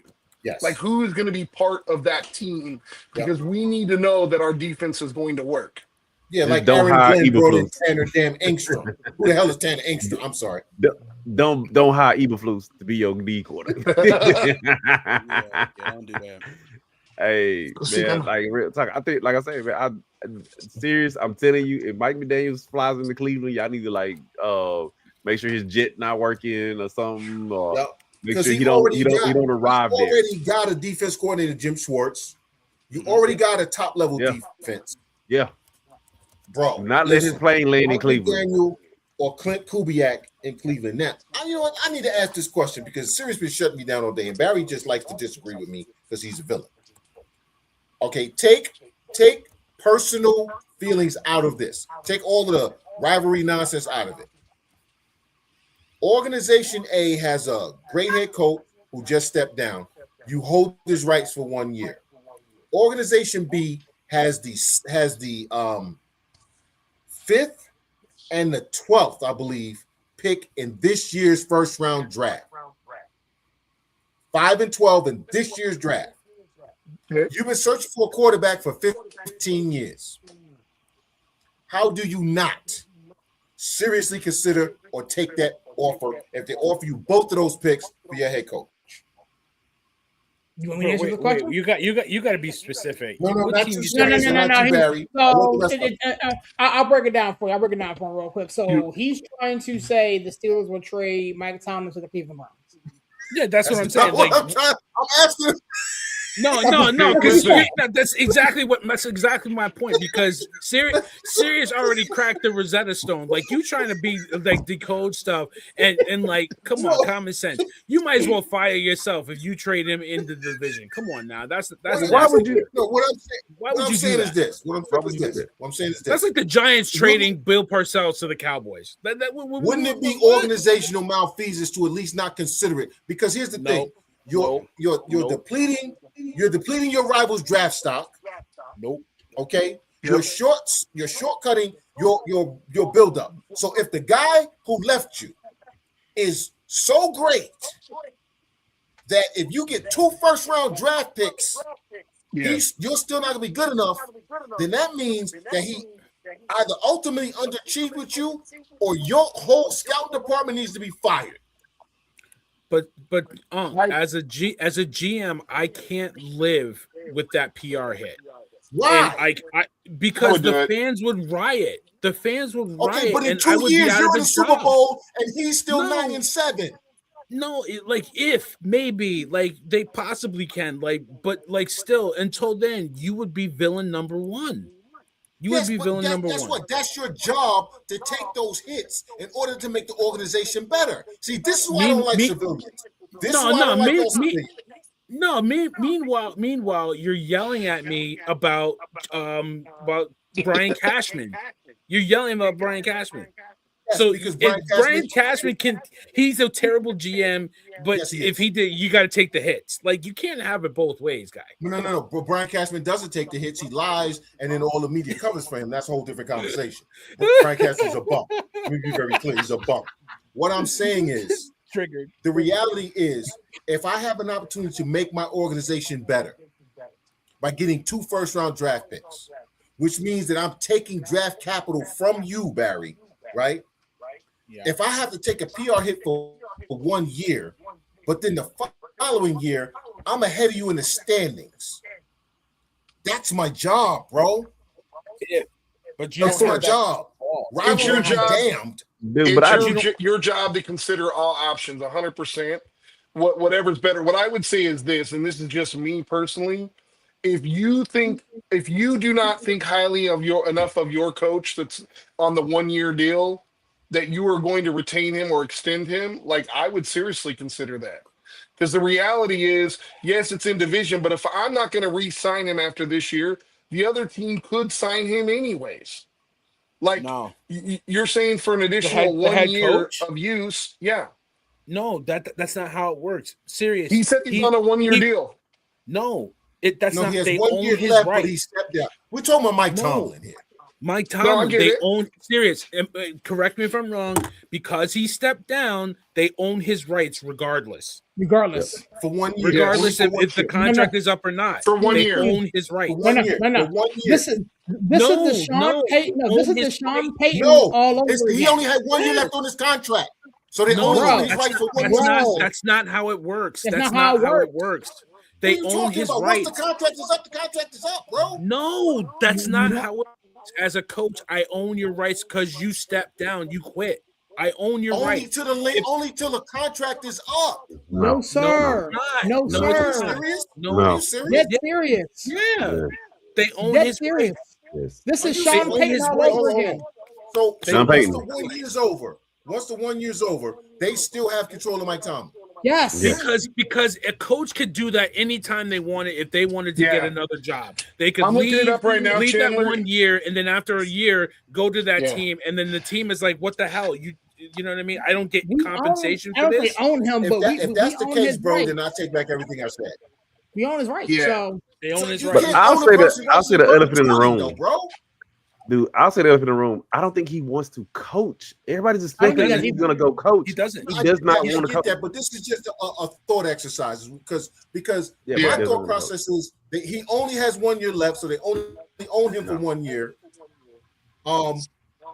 If they own him in perpetuity, something's wrong with that. Well, it's just like a player. So if you guys remember way back when you had the Chargers wide receiver, they got into the contract dispute and he held out. I forgot the guy's name, but he held out. You have to play a minimum number of games in order to qualify that year as playing under the year. Shit. So as a coach, if you're not coaching the games, you technically did not get that year of service. I'm reading it. That's the way it kind of breaks it down. Yeah. So, but they have 2 years. They have 2 years because it's a coaching. It's an option. It's 1 year left and an option for another year. So they own his rights until 2027. Mm-hmm. Okay, well, never mind. Then I'm wrong. My bad. I'm wrong. We have 7 drafts. I like the exercise.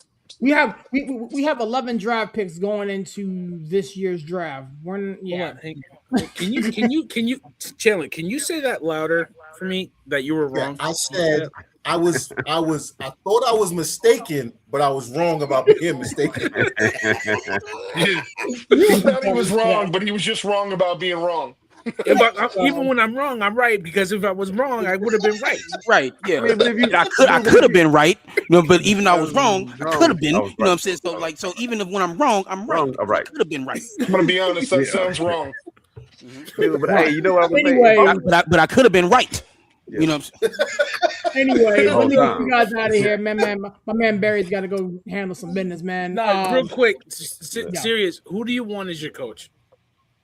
I think the guy in Seattle will be a good fit. You might as well get Bill back, man. You might as well get Bill back. I think Kubiak Get him will off be a the nice couch, fit. put him in there. Cowher needs to come back. Honestly, I'll be honest with you. I want Brian Flores.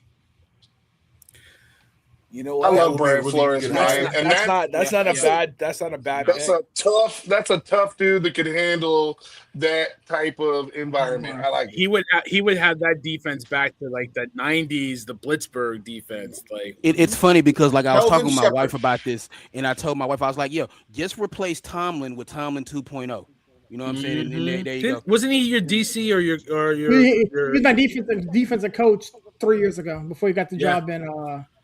How about Kelvin Shepherd? Kelvin Shepherd from Detroit. The only problem is he's 44, and the Steelers like a little bit younger coach. That's the only problem. I like Kubiak. I like Flores. I even like McDaniel. You know what I'm saying? If you just gonna like start all over McDaniel like in Pittsburgh. You know yeah. So I need some. I mean, if it's Flo, bring somebody with them that can coach offense. I don't want an offensive guy because that means we'll probably keep Terrell Austin. I mean, if Smith's available. Oh man, you gotta get Terrell Austin out of here because like if we gonna blow it up, let's blow it up. I heard on Pittsburgh radio like, well, why don't we just promote within? No, get Terrell Austin. If we do that, Steve, put me on watch. Yeah. But I really, now that you say it though, serious, I really like Flores. I think Flores is the play. Like I said, just replace Tomlin with Tomlin 2.0. Yeah, that just brings it back. That I really wow. And the thing is, Flo kind of reached out to Flo. Cornerbacks. Hey, coach. serious. But Minnesota does Vikings whoever they quarterbacks bring coach, in? whoever But, that is. yeah, whoever they Hey, bring what in, about- does Arthur Smith stay? Oh no, he gone. No, he hell gone. No. What about if Flores isn't an option? What about Vance Joseph? The Denver No, DC. hell I feel no. like he's been pretty good. Absolutely not. He's getting a lot of notoriety, but like I think Unk always says it. There's just guys that are built to be coordinators, and I think Vance Joseph is a guy that's built coordinator. I like Van Joseph. He's a cool dude, but Van Joseph is a wonderful defensive coordinator. I don't think he can I be hired Steve Wilkes before I hired Vance Joseph, and I wouldn't Oh, hire Steve stop Wilkes. it. That's a bridge too far, CK. That is a bridge. Come on now. I mean, you just Yeah, it's shut it down. I'm trying to go to bed, You know y'all. what? It's time to Let's go. not get It's out time of to here. go. that's nasty. I need to go drink some. Hey, serious. I'm Some gonna more say this, bro. groceries. And Go get groceries. all I want to see is whoever come into Pittsburgh and whoever go into Eagles, quit running these offenses like it's 1985. I'm so tired of watching Steeler game and Rex Ryan from Pittsburgh. Well, you know what I said last week. You know, you talking about like Jalen Hurts. Like I said, make him play quarterback. You know what I'm saying? And I would like to see Mike McDaniel in Philly. As an OC, That'd be awful. That would be. and He would go back to San Francisco before he go to the Eagles, bro. He would again, go back. the thing like of your higher Flores, you bring him in Pittsburgh as OC. You got something there. You got something there. You got something there. Do you think he would want to be an OC or a head coach? I think he'll take McDaniel. OC for I think he'll a take couple OC. years. Yeah, you'll get in the right 2-3 years out of him. situation. Because He's of very what good as an OC. of He's what, a very good. what happened down there in Miami. Stephen Ross is a clown. You know what I'm saying? Yes. And it's like, you know, and he did a lot with less, you know. So I feel like he'll take this time out, like he'll OC somewhere in like a couple years, and then he'll get a head coaching job somewhere else. But like, yeah, you start off with Flores. Flores can get McDaniel to come here. You're cooking with gas. Bro, the only problem with that is serious, and you know it. You know if McDaniels is in Pittsburgh, is zone blocking, and y'all better get used to it. It's gonna be a zone running. It's not gonna be that power. It's gonna be zone running. It ain't gonna matter because if Flores comes with his defense, you only need to score 6 quarterback points. right. Oh, they gonna score more than that. Let me get you guys out of here, man. CK, thanks for coming by and kicking with us, man. You know what to do. Shut us down, big homie. I had a lot of fun tonight, man. Appreciate you guys having me. It's been a lot the past week and a half, 2 weeks. Thanks, Brian, for signing for me. I'm gonna just say, man, I appreciate y'all. I really do. I talk a lot of shit. I don't let things go. I'm very petty. I hold on to things. Yeah, I know. He is. I don't let shit go. It is what it is. Who I am. I'm still not allowed to be a New York fan. But I know that if I actually need, y'all will be there. And I hope that everybody that's listening to this has people, whether you say it out loud or not, whether you tell them or not. By the way, tell them. But I hope that you have some people that you know. I don't give a damn what happens. You can reach out to them and say, I'm struggling. I need help. I need to talk, whatever it is, and know that they'll be there for you. Because I'm fortunate as hell, and I'm grateful as hell to have the people that y'all see here, and some people y'all don't see who messaging in, that I know I can go to. I don't always. I'm most of the times an asshole, and in spite of that, they still there for me. So I hope all of y'all have somebody like that in your life. That's all I got, fellas. Appreciate you, big dog, man. Good to have him back in the building, man. I tell you what, CK has been a tremendous integral part of what we done for what, Barry? 13, 14, 15 years now, bro. Steve's been with us for a while. Breaking News has been with us for a while, man. And so, there's really not anything that we do without CK, man. So I'm thankful that he's back and thinking that he's good, man. Breaking news. Talk to me, big dog. Get us out of here, big homie. Yeah, man, we didn't really spend much time, so I'm just going to take my time to say, when you look at the AFC matchups here in the divisional round, I think both of these games, honestly, are chalk. I could see either of the teams winning. I think you're going to have some really, really good hard-fought games. The Bears better not get behind early. You can't get down 21-3 to the Rams and expect to come back. And I will say, for everybody thinks Seahawks is going to win, Brock Purdy is undefeated in Seattle. They beat them earlier this year. The Seahawks are a better road team than they are a home team. And I think you'll see a better performance than we saw in Week 18. And even then, defense only gave up 13 points. It's gonna be some smacking. It's gonna be hard fought, but I think my boys pull it out. I figured you might do it, man. Appreciate you, big homie. I'm looking forward to these games, man. I mean, I wish I was playing, but I'm not. So I'm gonna sit back and enjoy the football. Coach, get us out of here, big dog. Yeah, just to kind of piggyback a little bit on what Brian said, like, this is traditionally the best week of the playoffs. This divisional round. This is usually when we get the high drama, when we usually get the best games. The number one seeds, now they got to play. They watched everybody last week. Now let's see, Russ versus Russ and all that good stuff. But yeah, like, once again, look, if you see the show, share the show. And then if you see somebody sharing it, then you share that again. We're all over the place. And you subscribe to the show. Make sure you subscribe, click that notification bell, all that good stuff. You know what I'm saying? Definitely got a lot in store for you guys moving forward. But like, look, as I always say, y'all know how I close it. God is good all the time. Make sure you drink y'all water. This wasn't water in here tonight. I had the green bag was working hard tonight. So yeah, that series of you want when you come up for the draft, we're gonna talk. Yeah. And of course, get those dubs up, everybody. Wu-Tang is for the children. See y'all next week. Appreciate you, big dog, man. Looking forward to kicking it with him in April, man. I'm working the draft. I'm getting paid to be there, man. It's gonna be fun. Larry, get us out of here, big dog. Man, CK got me over here like Terrell Owens. I'm about to be crying. So that's my quarterback. my quarterback. Hey, look. Hey, I just want to say, man, anybody that tuned in tonight and enjoyed our extensive MLB coverage and enjoyed our much talked about Yankees and Astros, thank you for tuning in. We had plenty of MLB coverage tonight. Nobody want to talk about that. It's NFL playoffs, man. Nobody want to talk about that crap. Hey, that was the plan going in, but you know how sometimes plans are, they get thrown to the wayside. But it's all good. Yeah, man. You make plans, God laughs. Yeah, me. It's always a pleasure. CK, like I say, glad he was able to join. Glad we had a full crew tonight. It's always good when we got multiple people in house. And I'm gonna need Aaron to change his background to Cancun, and I'm out. That's diabolical. That's nasty. Really get us out of here, big dog. Yeah, man. I'm so glad to see CK. We don't talk about everything that goes on, but it's a blessing.